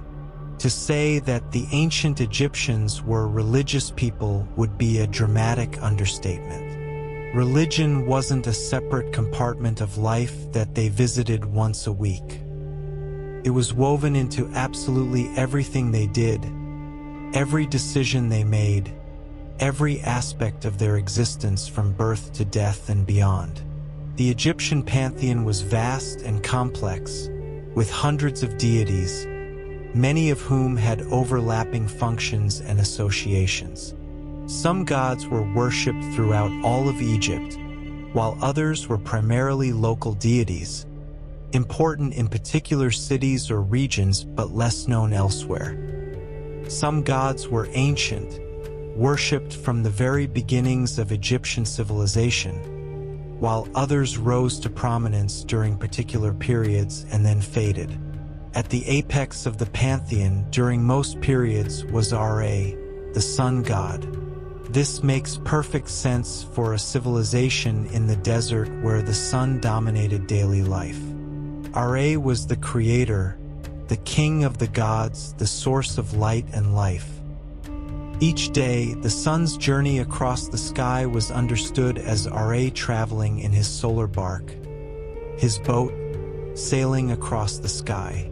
At night, Ra would journey through the underworld, the Duat, fighting off the great serpent Apophis who sought to swallow him and end the world. The daily sunrise was Ra's victory, proof that order had once again triumphed over chaos. This daily cosmic battle wasn't merely mythological. It was real to the Egyptians, and it required support from humanity through prayers and rituals. During the New Kingdom, Ra became syncretized with Ammonius, an originally obscure Theban deity who had risen to prominence when Thebes became the capital. The combined god Ammonius Ra became the supreme deity, king of the gods, worshipped in the massive temple complex at Karnak. This temple grew over centuries, with each pharaoh adding new sections, new pylons, new columns, until it became one of the largest religious structures ever built. The Great Hypostyle Hall at Karnak contains 134 massive columns, the tallest reaching nearly 70 feet high, creating a forest of stone that must have been awe-inspiring to ancient visitors. Osiris was another crucially important deity, the god of the afterlife and resurrection. According to myth, Osiris was an ancient king who ruled Egypt during a golden age. His brother Set, jealous and chaotic, murdered Osiris, dismembering his body and scattering the pieces across Egypt. Osiris's wife Isis, a powerful goddess associated with magic and motherhood, searched throughout the land and collected the pieces, reassembling her husband's body with the help of her sister Nephthys and the god Anubis. Using powerful magic, Isis restored Osiris to life, though he could no longer rule the living and became instead the Lord of the Dead, ruling over the afterlife kingdom. This myth was central to Egyptian beliefs about death and resurrection. If Osiris could be restored to life, then perhaps all people could achieve similar transformation through proper funerary rites. Every deceased Egyptian was associated with Osiris, and funerary texts would often refer to the deceased as the Osiris so-and-so, identifying them with the god and asserting their claim to rebirth. Horus, the son of Isis and Osiris, was another major deity, depicted as a falcon or a man with a falcon's head. After Osiris's death, Horus contested with Set for the right to rule Egypt, engaging in a series of battles and trials that were by turns violent, clever, and occasionally absurd. Eventually, the gods ruled in Horus's favor, and he became the god-king of the living world, while Osiris ruled the dead. Each living pharaoh was considered to be the embodiment of Horus, and upon death would become Osiris, a divine cycle of succession that legitimized royal authority. Isis was worshipped as the ideal wife and mother, the mistress of magic, a protective deity who could heal illnesses and protect children. Her cult eventually spread far beyond Egypt, reaching throughout the Roman Empire, and she remained worshipped in some places until Christianity fully displaced the old gods. Anubis, the jackal-headed god, was the master of embalming and the guardian of the dead. His association with jackals made sense because these animals were often seen in cemeteries, scavenging. Rather than viewing this negatively, the Egyptians made the jackal a sacred protector of the dead. Anubis would guide souls through the underworld and oversee the weighing of the heart.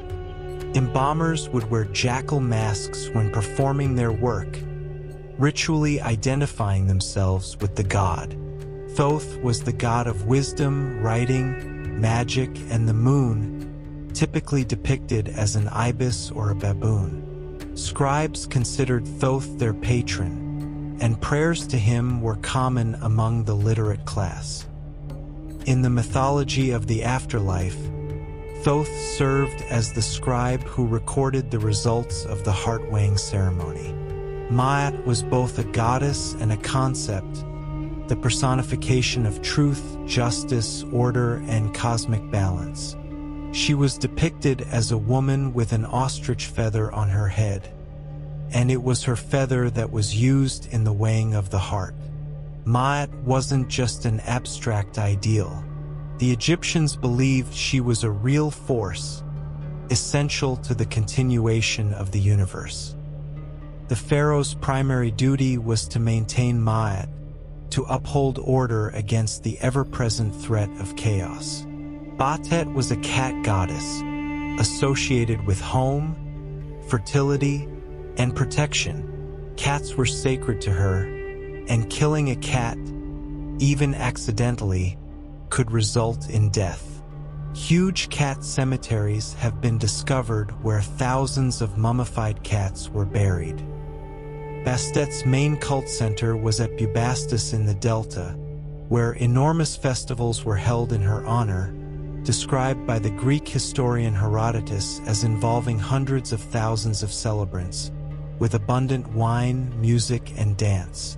Sekhmet was Bastet's fierce counterpart, a lioness goddess associated with war, plague, and divine retribution.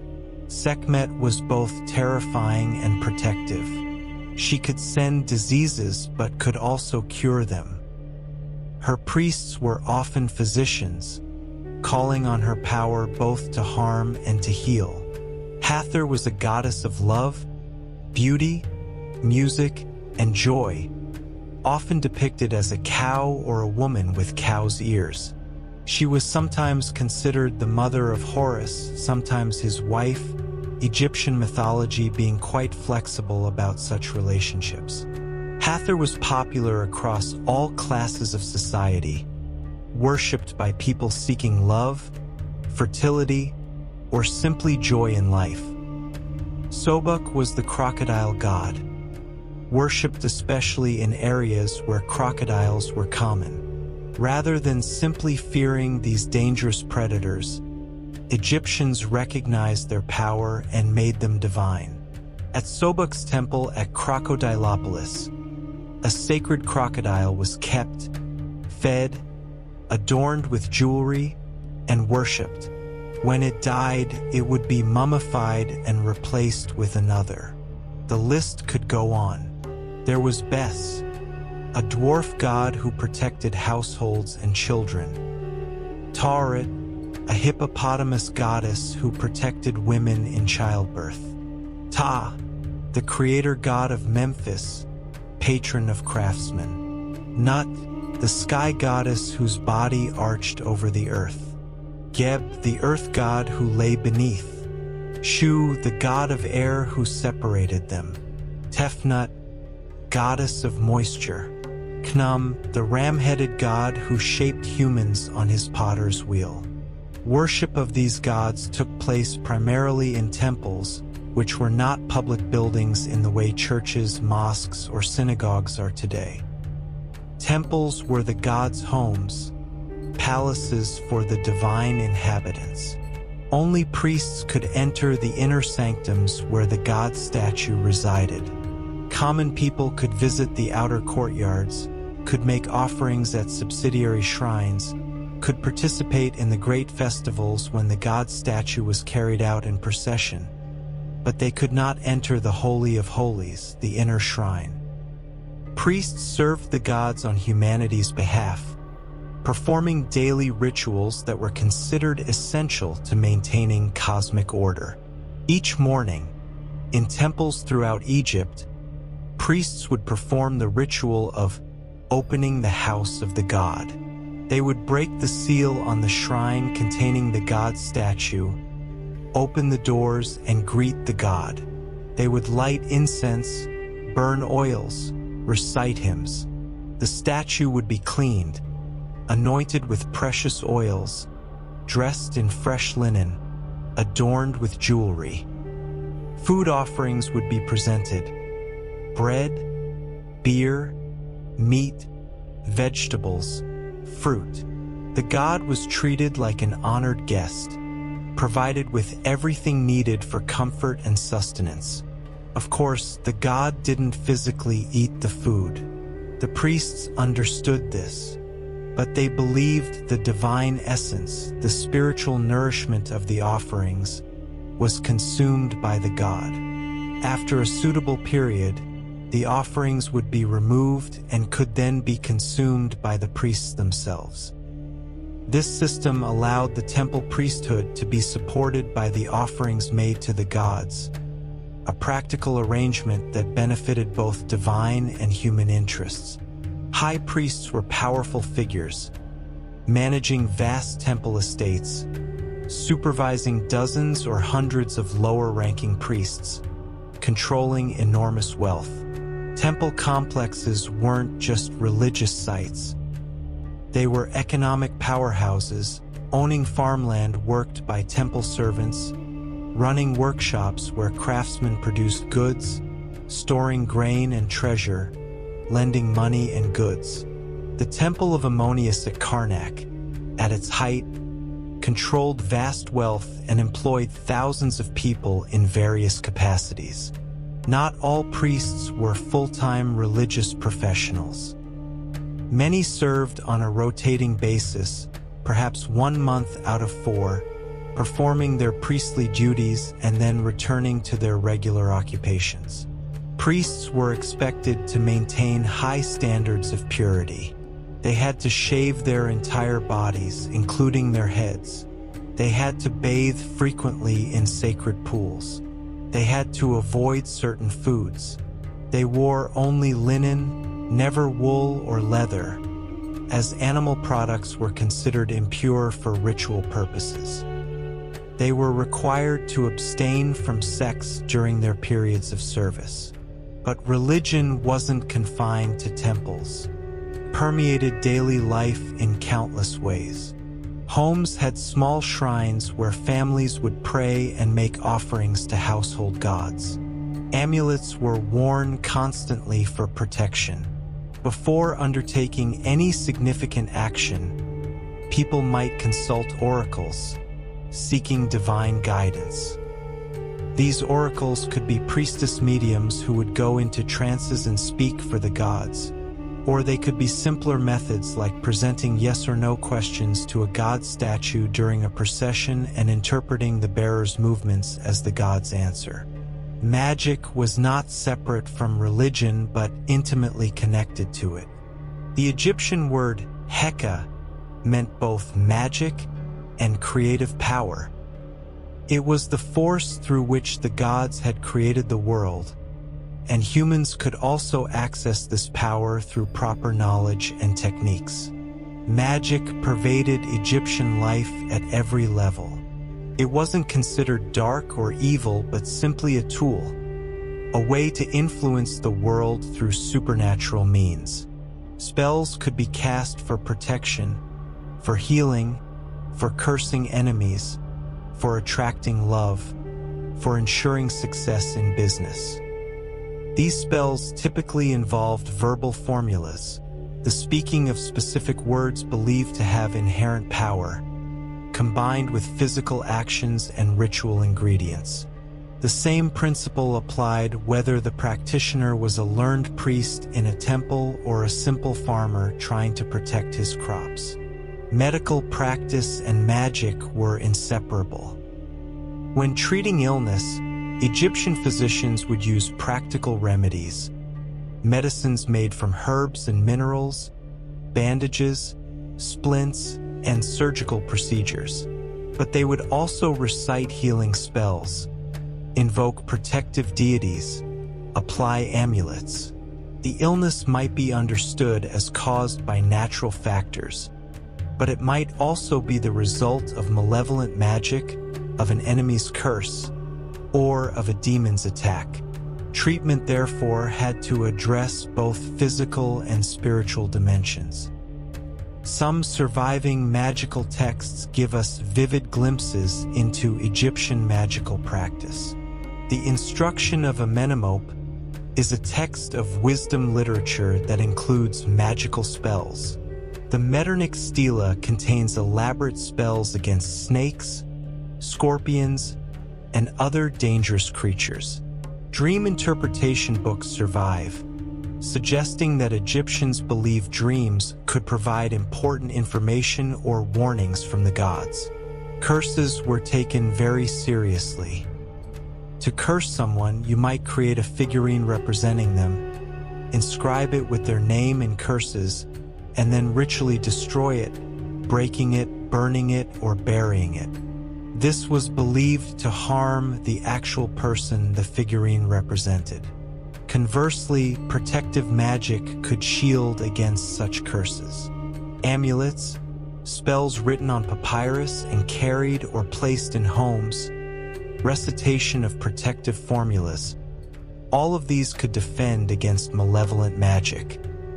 The creation myths of ancient Egypt explained how the world came to be, providing a framework for understanding existence itself. Like many aspects of Egyptian religion, there wasn't one unified creation myth but several, associated with different cult centers. These myths didn't necessarily contradict each other. Egyptians were comfortable holding multiple explanations simultaneously, understanding them as different ways of expressing fundamental truths. The Heliopolitan creation myth, associated with the city of Heliopolis, described how in the beginning there was only none, the infinite dark waters of chaos. From these waters arose a mound of earth, the first solid ground, upon which stood Adam, the creator God. Adam was alone, the only being in existence. Through an act of will, or according to some versions through masturbation or spitting, Adam created the first pair of gods, Shu, air, and Tefnut, moisture. These two produced Geb, earth, and Nut, sky, who in turn gave birth to Osiris, Isis, Set, and Nephthys. These 9 gods, the Ennead of Heliopolis, represented the fundamental forces and principles of existence. The Memphite theology, associated with Memphis and its god Ptah, described creation differently. In this version, Ptah was the supreme creator who brought the world into being through thought and speech. He conceived of everything in his heart, the seat of thought, and spoke it into existence through his tongue, the power of speech. This is a remarkably sophisticated concept, treating creation as fundamentally linguistic and intellectual rather than physical. At Hermopolis, another creation story told of the Ogdoad, 8 primordial deities representing chaos, darkness, infinity, and hiddenness. From their interaction came a cosmic egg or lotus flower from which the sun god was born, bringing light and order to the universe. At Thebes, creation myths centered on Ammonius, describing him as the hidden one who existed before creation and brought all things into being through his will. Ammonius was the air in the breath of life, invisible but essential, present everywhere but seen nowhere. These different creation stories weren't competing orthodoxies requiring believers to choose between them. They were different perspectives on the same fundamental mystery, different ways of expressing truths about existence, creation, and the nature of the divine. The ancient Egyptians were comfortable with this multiplicity, withholding several truths simultaneously without feeling a need to harmonize them into a single unified narrative. Cosmic order, Ma'at, was maintained through proper observance of rituals, through correct behavior, through the pharaoh fulfilling his divine responsibilities. But Ma'at was always under threat from Isfit, chaos, and disorder. This wasn't merely an abstract philosophical concern. The Egyptians saw chaos in very concrete terms. The desert that could swallow the fertile land, the storm that could destroy crops, the foreign invaders who could threaten Egypt's borders, the disease that could strike without warning, the social breakdown that could occur if hierarchy and proper relationships were not maintained. The daily rituals performed in temples weren't just acts of worship. They were magical workings that helped sustain Ma'at, that reinforced cosmic order, that gave strength to the gods in their eternal struggle against chaos. Every prayer, every offering, every correctly performed ritual was a small contribution to keeping the universe functioning properly. This worldview made Egyptians deeply conservative in certain ways. If Ma'at depended on proper order, on maintaining traditional ways, then innovation and change could be threatening.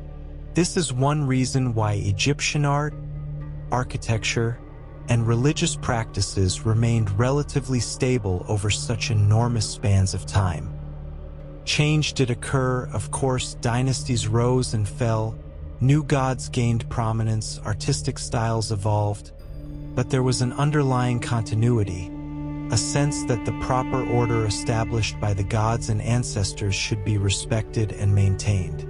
Science, medicine, and technology. Now let's explore the practical knowledge the ancient Egyptians developed, their impressive achievements in medicine, astronomy, mathematics, and engineering. These weren't separate from religion in the Egyptian worldview, but were intimately connected with it. Knowledge was power, and power was sacred. The god Thoth was both the master of magic and the patron of scribes and scholars. Wisdom and divine revelation weren't opposed but complementary. Egyptian medicine was remarkably advanced for its time, particularly in practical surgery and anatomical knowledge. The extensive practice of mummification gave Egyptian physicians unique opportunities to study human anatomy. They could observe organs, could understand how the body was structured internally, knowledge that physicians in many other ancient cultures lacked. Surviving medical papyri give us detailed information about Egyptian medical practice. The Edwin Smith Papyrus, dating to around 1600 before the Common Era but likely copied from much older sources, is essentially a trauma surgery manual. It describes 48 cases of injuries, working systematically from head injuries down through the body. For each case, it provides a title describing the injury, an examination procedure, a diagnosis, and a prognosis with treatment if treatment is possible. The descriptions are remarkably clinical and practical. Case 5, for example, discusses a gaping wound in the head penetrating to the bone, fracturing the skull. The examination instructs the physician to probe the wound carefully, to feel the fracture, to observe whether the patient suffers from stiffness in the neck or dizziness. The diagnosis states this is an ailment which I will treat. The treatment involves closing the wound with stitches, covering it with fresh meat on the first day, the meat apparently serving to reduce swelling and bleeding, then applying grease and honey in subsequent days to promote healing and prevent infection. Some cases are diagnosed as an ailment I will treat, meaning the physician believed treatment could help. Others are an ailment I will contend with, suggesting uncertainty about the outcome. And some are an ailment not to be treated, cases considered hopeless with the technology available. This honest assessment of medical limitations, this willingness to say, I cannot help with this, suggests a pragmatic, evidence-based approach to medicine. The Ebers Papyrus, another crucial medical text, is more concerned with internal medicine, describing treatments for diseases affecting various organ systems. It includes prescriptions for numerous remedies, using hundreds of different ingredients, herbs, minerals, animal products. Some of these remedies had genuine medical value. Honey, frequently prescribed, is indeed antimicrobial. Willow bark, used for pain relief, contains salicylic acid, the active ingredient in aspirin.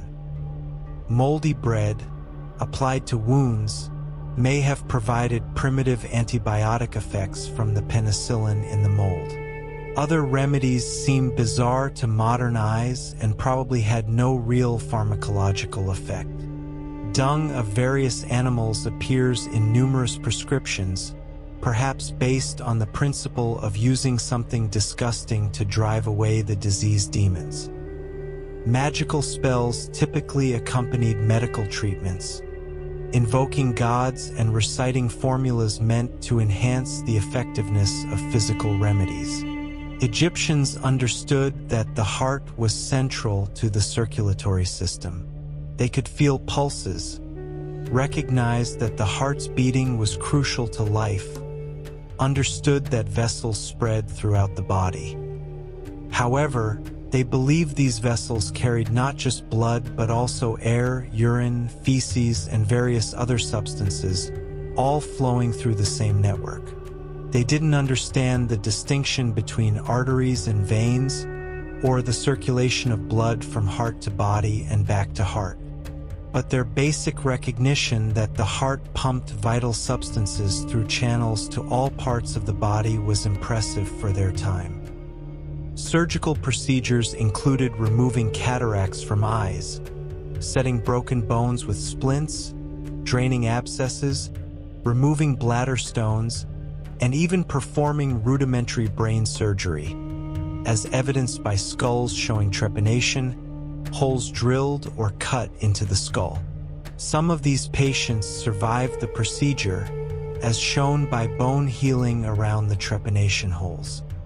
Why such procedures were performed is debated, possibly to relieve pressure from head injuries, possibly to treat headaches or mental illness by releasing evil spirits from the skull. Dentistry was practiced, though perhaps not very effectively.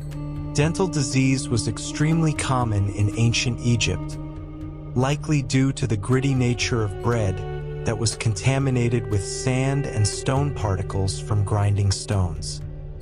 This wore down teeth severely, often exposing the pulp cavity and leading to painful abscesses.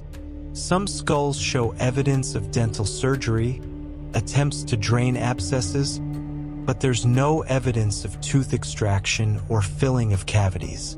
Toothaches must have been a common misery for ancient Egyptians.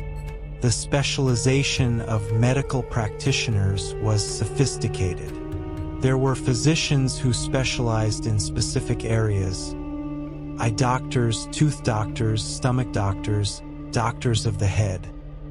There were titles like physician of the belly, shepherd of the anus, which sounds amusing but indicates specialization in digestive and intestinal disorders. The chief physician held high status, and some physicians served the royal court, the most prestigious position a medical practitioner could achieve.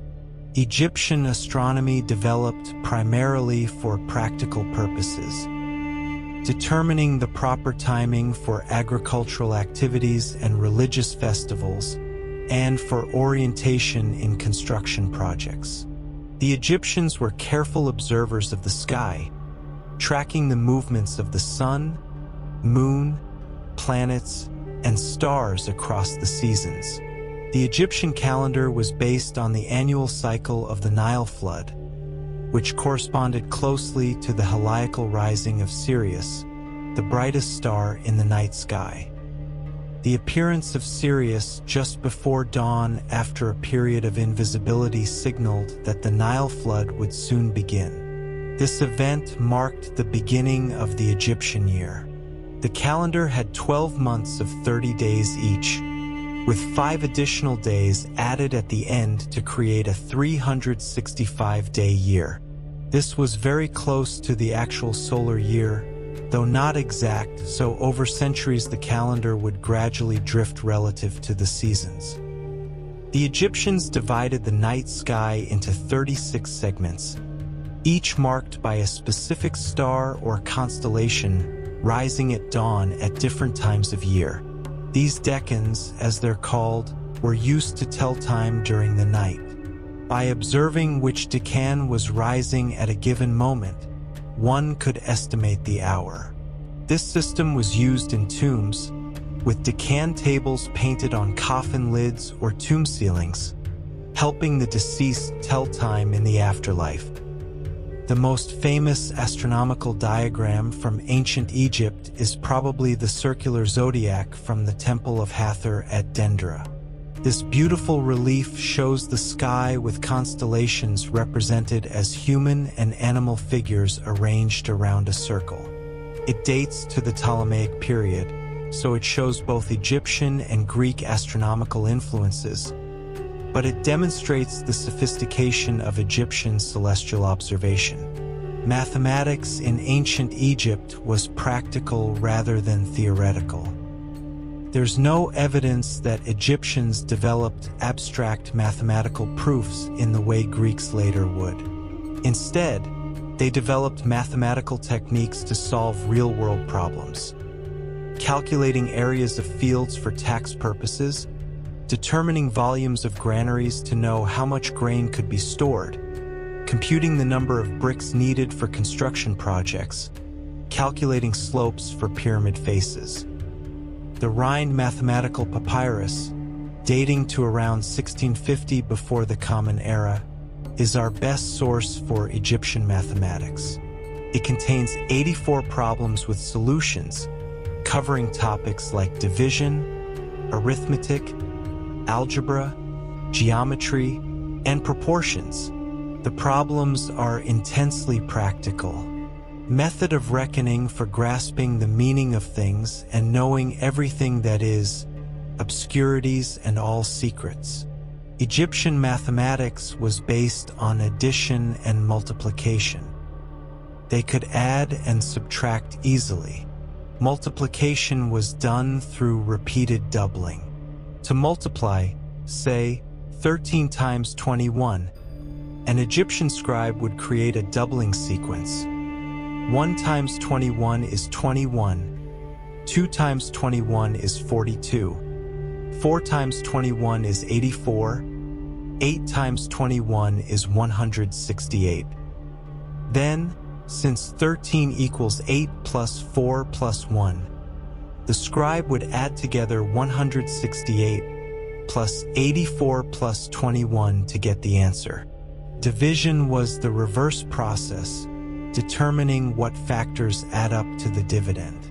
Fractions were almost always unit fractions, fractions with numerator of 1. 2/3 was used as a special fraction, but other fractions like 3/5 would be expressed as the sum of unit fractions, 1/2 plus 1/10. This seems cumbersome to us, but Egyptian scribes became very skilled at manipulating these fraction tables. Geometry was crucial for surveying land and for construction. Egyptians could calculate the area of rectangles, triangles, trapezoids, and circles. Their formula for the area of a circle was quite accurate. They used 8/9 of the diameter, squared, which gives a value for pi of approximately 3.16, quite close to the actual value of 3.14. They could calculate volumes of cylinders, rectangular solids, and pyramids. The formula for the volume of a truncated pyramid appears in the Moscow Mathematical Papyrus, showing sophisticated understanding of three-dimensional geometry. This knowledge was essential for their monumental building projects. And what building projects they were! The engineering achievements of ancient Egypt continue to amaze us today. The pyramids at Giza remain among the most impressive structures ever built. The Great Pyramid, built for the pharaoh Khufu around 2560 before the Common Era, was originally 481 feet tall, making it the tallest human-made structure in the world for nearly 4,000 years. It contains approximately 2.3 million stone blocks, each weighing on average about 2.5 tons, though some interior blocks weigh as much as 80 tons. How did they build this? We don't have detailed construction records, but we can infer the methods from archaeological evidence, experimental archaeology, and surviving tools. The limestone blocks were quarried from nearby sites using copper and later bronze tools, and wooden wedges that would be driven into cut lines and soaked with water, the swelling would splitting the stone. The blocks were transported on wooden sledges or rollers, dragged by teams of workers. Water or oil may have been poured on the sand in front of sledges to reduce friction, a technique shown in tomb paintings. The blocks were raised up the growing pyramid using ramps. The exact configuration of these ramps is debated.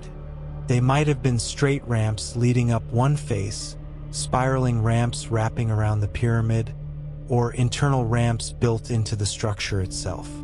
Regardless, enormous effort was required. Tens of thousands of workers labored on pyramid construction during the inundation season when farm work was impossible. These workers were not slaves, contrary to popular belief, but free Egyptians fulfilling labor obligations. Evidence from worker villages near the pyramids shows they were well-fed, receiving regular rations of bread and beer, meat on occasion. They had access to medical care. They were buried near the monuments they built, suggesting they took pride in their work. Graffiti left by worker gangs shows they gave themselves names like Friends of Khufu or Drunkards of Menkaure, suggesting camaraderie and even humor among the crews.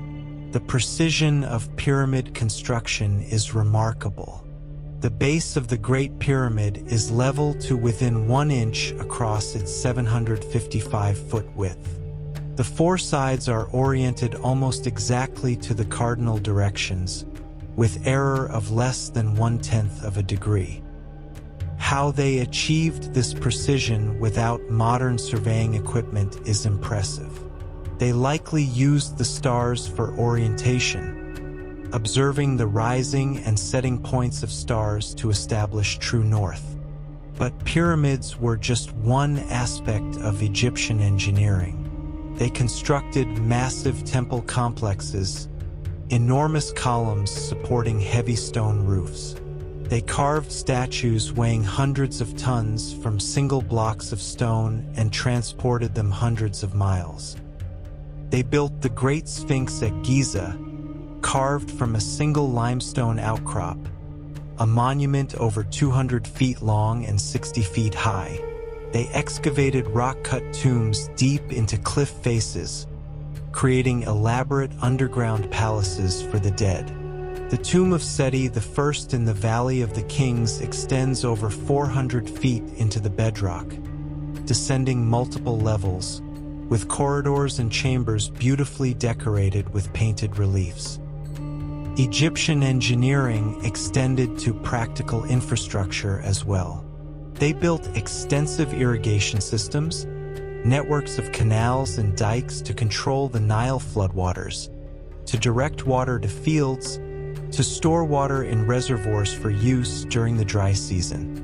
They built harbors and docks, ships capable of carrying massive obelisks weighing hundreds of tons. They constructed administrative buildings, palaces, fortresses.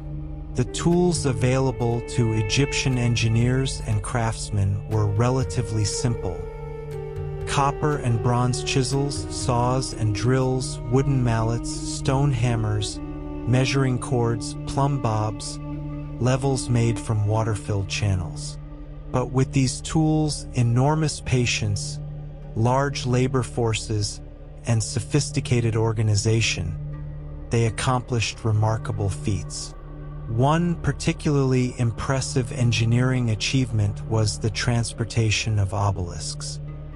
These massive stone pillars, monolithic pieces of granite weighing often hundreds of tons, were quarried in Aswan, transported hundreds of miles down the Nile, and erected in temple courtyards. The logistics of this operation were staggering.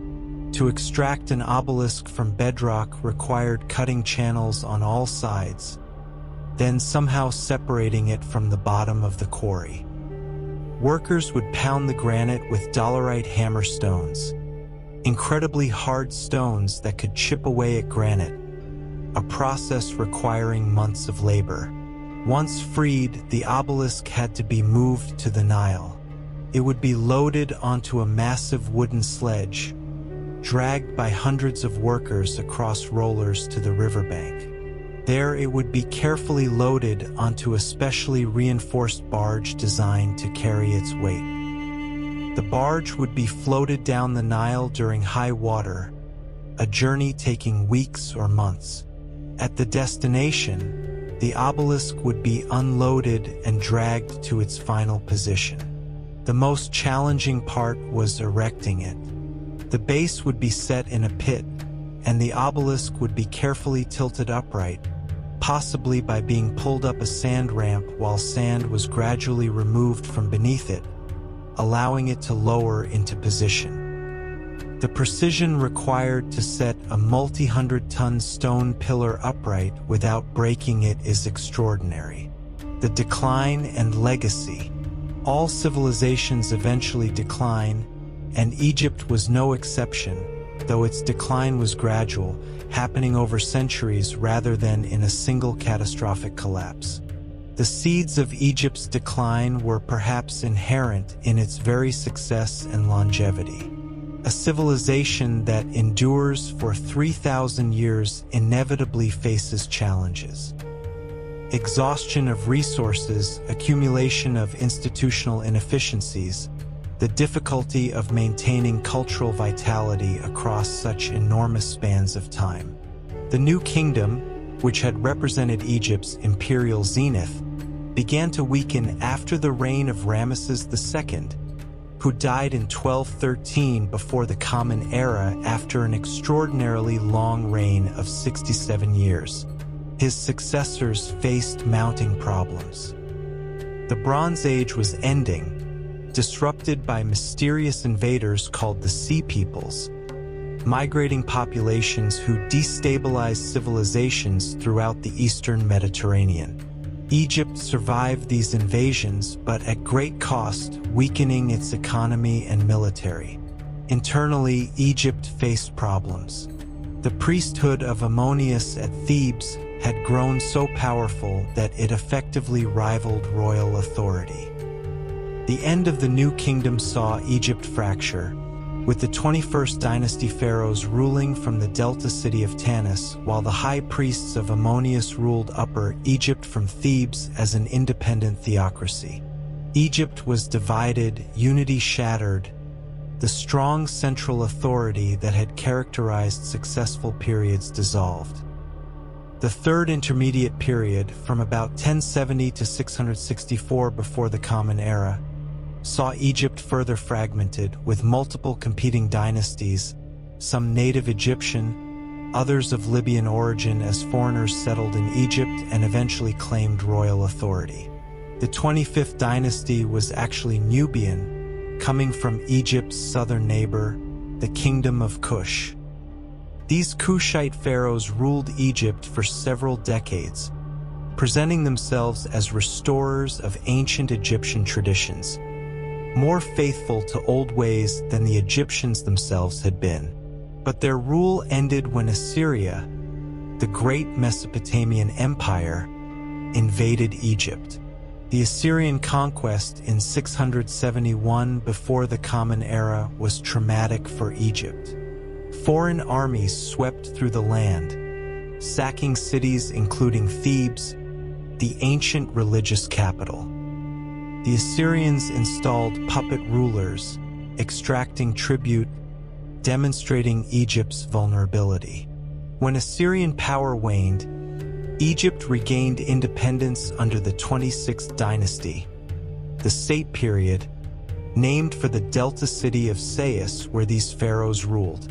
The Sate period, from 664 to 525 before the Common Era, represented something of a revival. These pharaohs consciously imitated Old and Middle Kingdom art and architecture, reaching back to Egypt's ancient past for inspiration and legitimacy. They rebuilt temples, encouraged trade, employed Greek mercenaries in their armies. But this was a nostalgic renaissance, looking backward rather than forward, trying to recapture past glories rather than forging new paths. The Sate revival ended when Persia, under King Cambyses II, conquered Egypt in 525 before the Common Era. Egypt became a province of the Persian Empire, ruled by a Persian satrap. The Persians were initially respectful of Egyptian traditions, and Cambyses himself was crowned as pharaoh in traditional fashion. But Persian rule was still foreign rule, and many Egyptians resented it. Egypt revolted against Persia several times, achieving brief periods of independence during the 28th, 29th, and 30th dynasties, but Persian power reasserted itself repeatedly. Finally, in 343 before the Common Era, the last native pharaoh, Nectanebo II, was defeated and Egypt fell once again under Persian control. This second Persian occupation lasted only a decade before an even more significant foreign conquest occurred. Alexander the Great, the Macedonian king who was conquering the Persian Empire, arrived in Egypt in 332 before the Common Era. The Egyptians, who had grown to hate Persian rule, welcomed Alexander as a liberator. He was crowned pharaoh at Memphis, visited the Oracle of Ammonius at the Siwa oasis where he was allegedly recognized as the son of the god, and founded the city of Alexandria on the Mediterranean coast. Alexander stayed in Egypt only briefly before continuing his conquests eastward. When he died in 323 before the Common Era, his vast empire was divided among his generals. Egypt fell to Ptolemy, one of Alexander's closest companions, who established himself as the first Ptolemaic pharaoh, beginning a dynasty that would rule Egypt for 3 centuries. The Ptolemaic period represents a strange chapter in Egyptian history. These were Greek rulers, speaking Greek, following Greek customs, yet presenting themselves to their Egyptian subjects as traditional pharaohs. The Ptolemies built and restored Egyptian temples, participated in Egyptian religious ceremonies, depicted themselves in traditional pharaonic iconography on temple walls. But the real power and culture of their court was Greek, centered in Alexandria, which became one of the great centers of Hellenistic culture, home to the famous Library of Alexandria and the Museum, a research institute attracting scholars from throughout the Mediterranean world. Egyptian and Greek cultures existed side by side but remained largely separate. The Greek elite who settled in Egypt after Alexander's conquest maintained their own language, laws, and customs.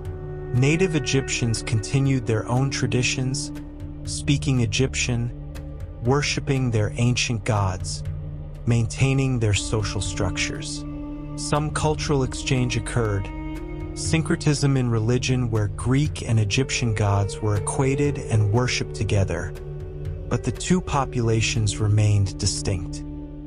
The Ptolemaic dynasty gradually weakened over time, torn by internal power struggles, palace intrigues, civil wars between competing claimants to the throne.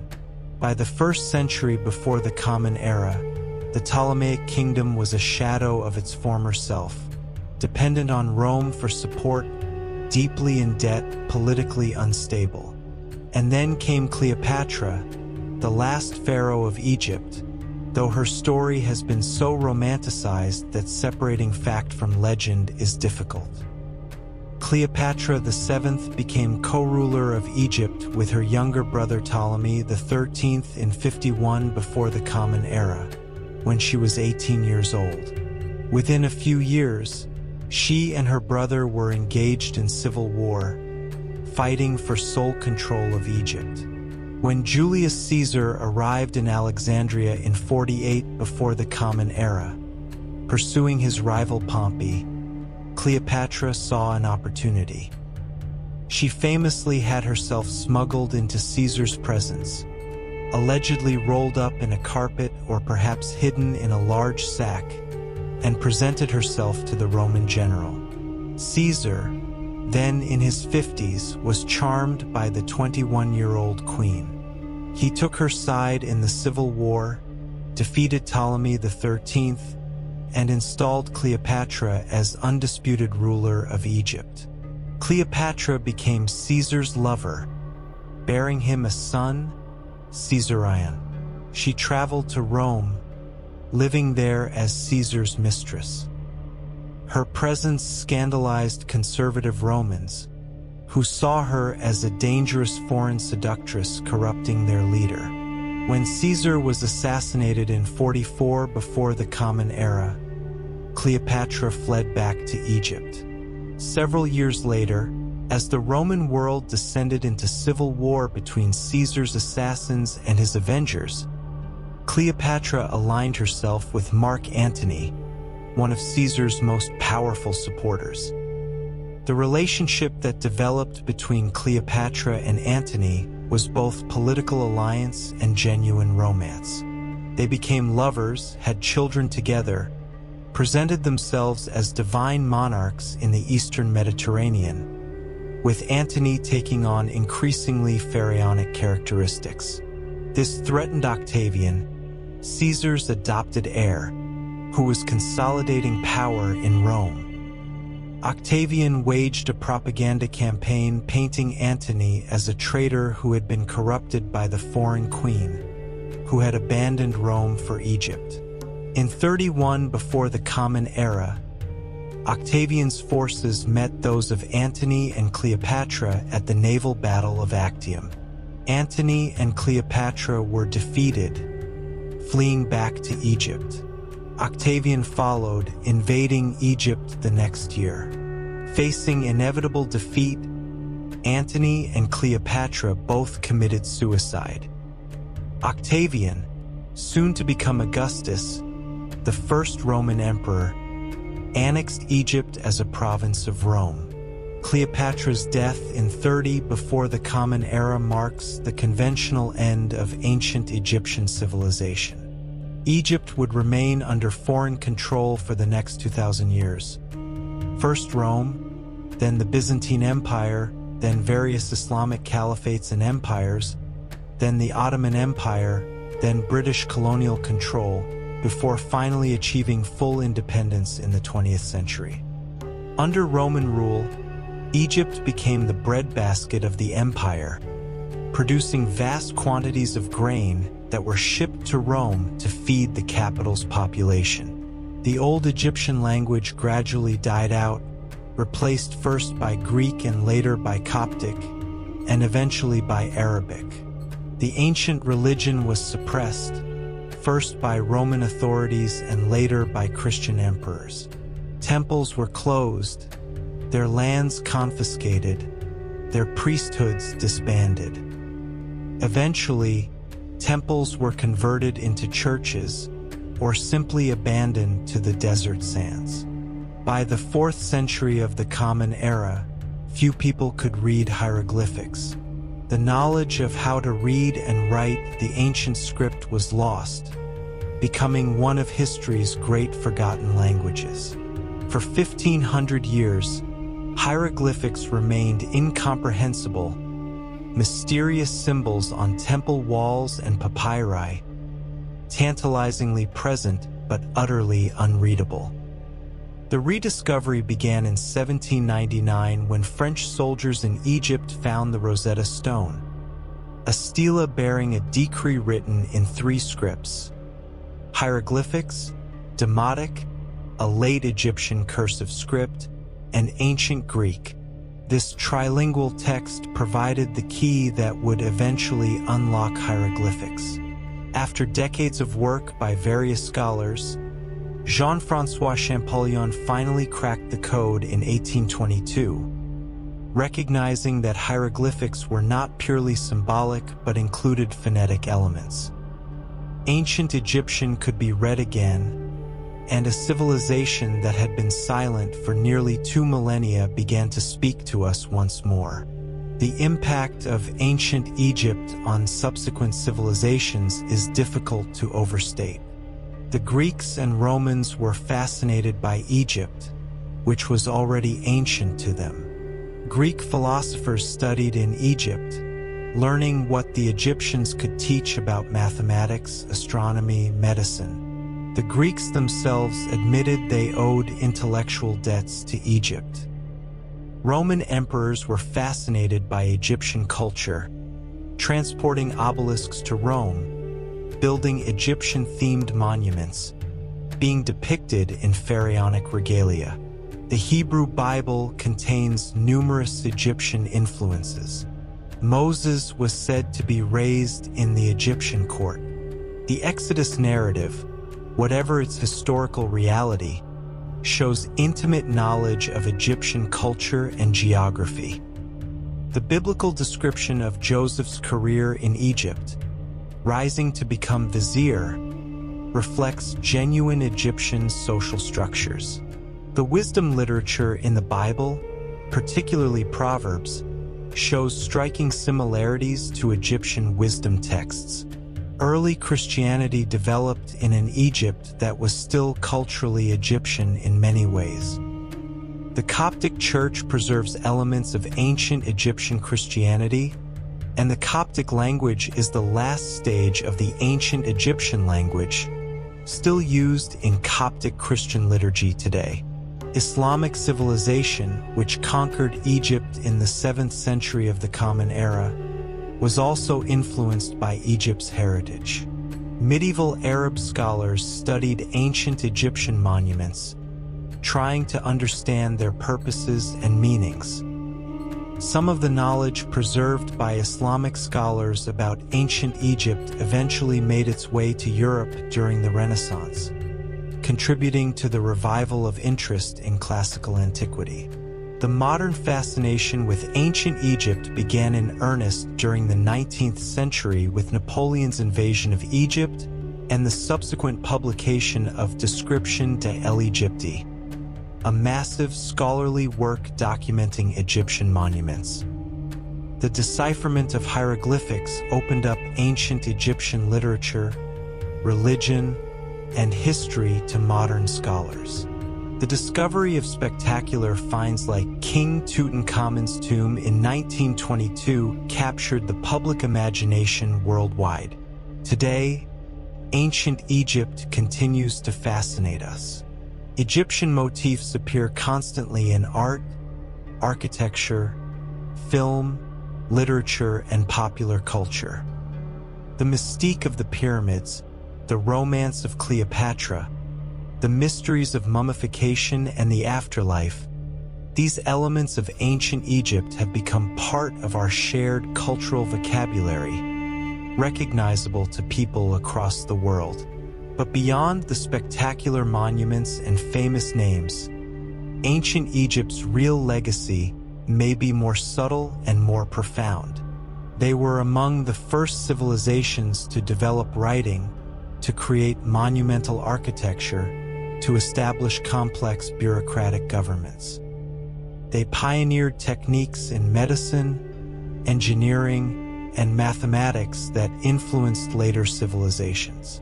They developed sophisticated theological and philosophical ideas about life, death, justice, and cosmic order. Most fundamentally, ancient Egypt demonstrated that human civilization could be sustained over extraordinarily long periods, that societies could develop traditions, institutions, and values capable of enduring for thousands of years. In our modern world of rapid change and disruption, there's something deeply appealing about that kind of stability and continuity, that sense of connection to ancestors stretching back through countless generations. The ancient Egyptians believed profoundly in memory, in the power of names spoken and stories told to grant a kind of immortality. As long as someone's name is spoken, they believed that person continues to exist. By that measure, the ancient Egyptians have achieved what they sought. 3,000 years after their civilization ended, we still speak their names. Khufu, Hatshepsut, Akhenaten, Tutankhamun, Ramesses, Cleopatra. We still marvel at their monuments, study their texts, contemplate their beliefs. They live on in our memory, in our imaginations, in our ongoing fascination with their extraordinary achievements. Perhaps that is the truest immortality any civilization can hope to achieve. And so we come to the end of our long journey through ancient Egypt, though we've barely scratched the surface of this vast and complex civilization. We've walked through the sacred tents where embalmers prepared bodies for eternity. We've stood in the Hall of Two Truths and watched the weighing of hearts. We've followed farmers through the seasonal rhythms of the Nile's flood, planting, and harvest. We've glimpsed inside the homes of nobles and the hovels of laborers. We've entered the temple sanctuaries where priests performed the daily rituals that sustain the cosmos. We've observed physicians treating wounds and setting bones. We've watched astronomers tracking the stars and mathematicians calculating the volumes of pyramids. We've witnessed the gradual decline of native Egyptian power, the coming of foreign rulers, the eventual incorporation into Rome, and the final extinguishing of the ancient culture.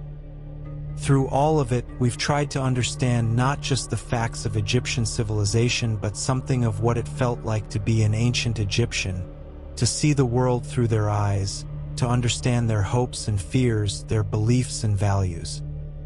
We've tried to appreciate the ancient Egyptians not as exotic curiosities, but as people, human beings like ourselves, facing the universal human challenges of survival, meaning, mortality, and the longing for some kind of permanence in an impermanent world. If you found this journey interesting, if you've enjoyed these hours exploring the mysteries of ancient Egypt, I'd love it if you could take a moment to like this video and subscribe to Deep Science Sleep.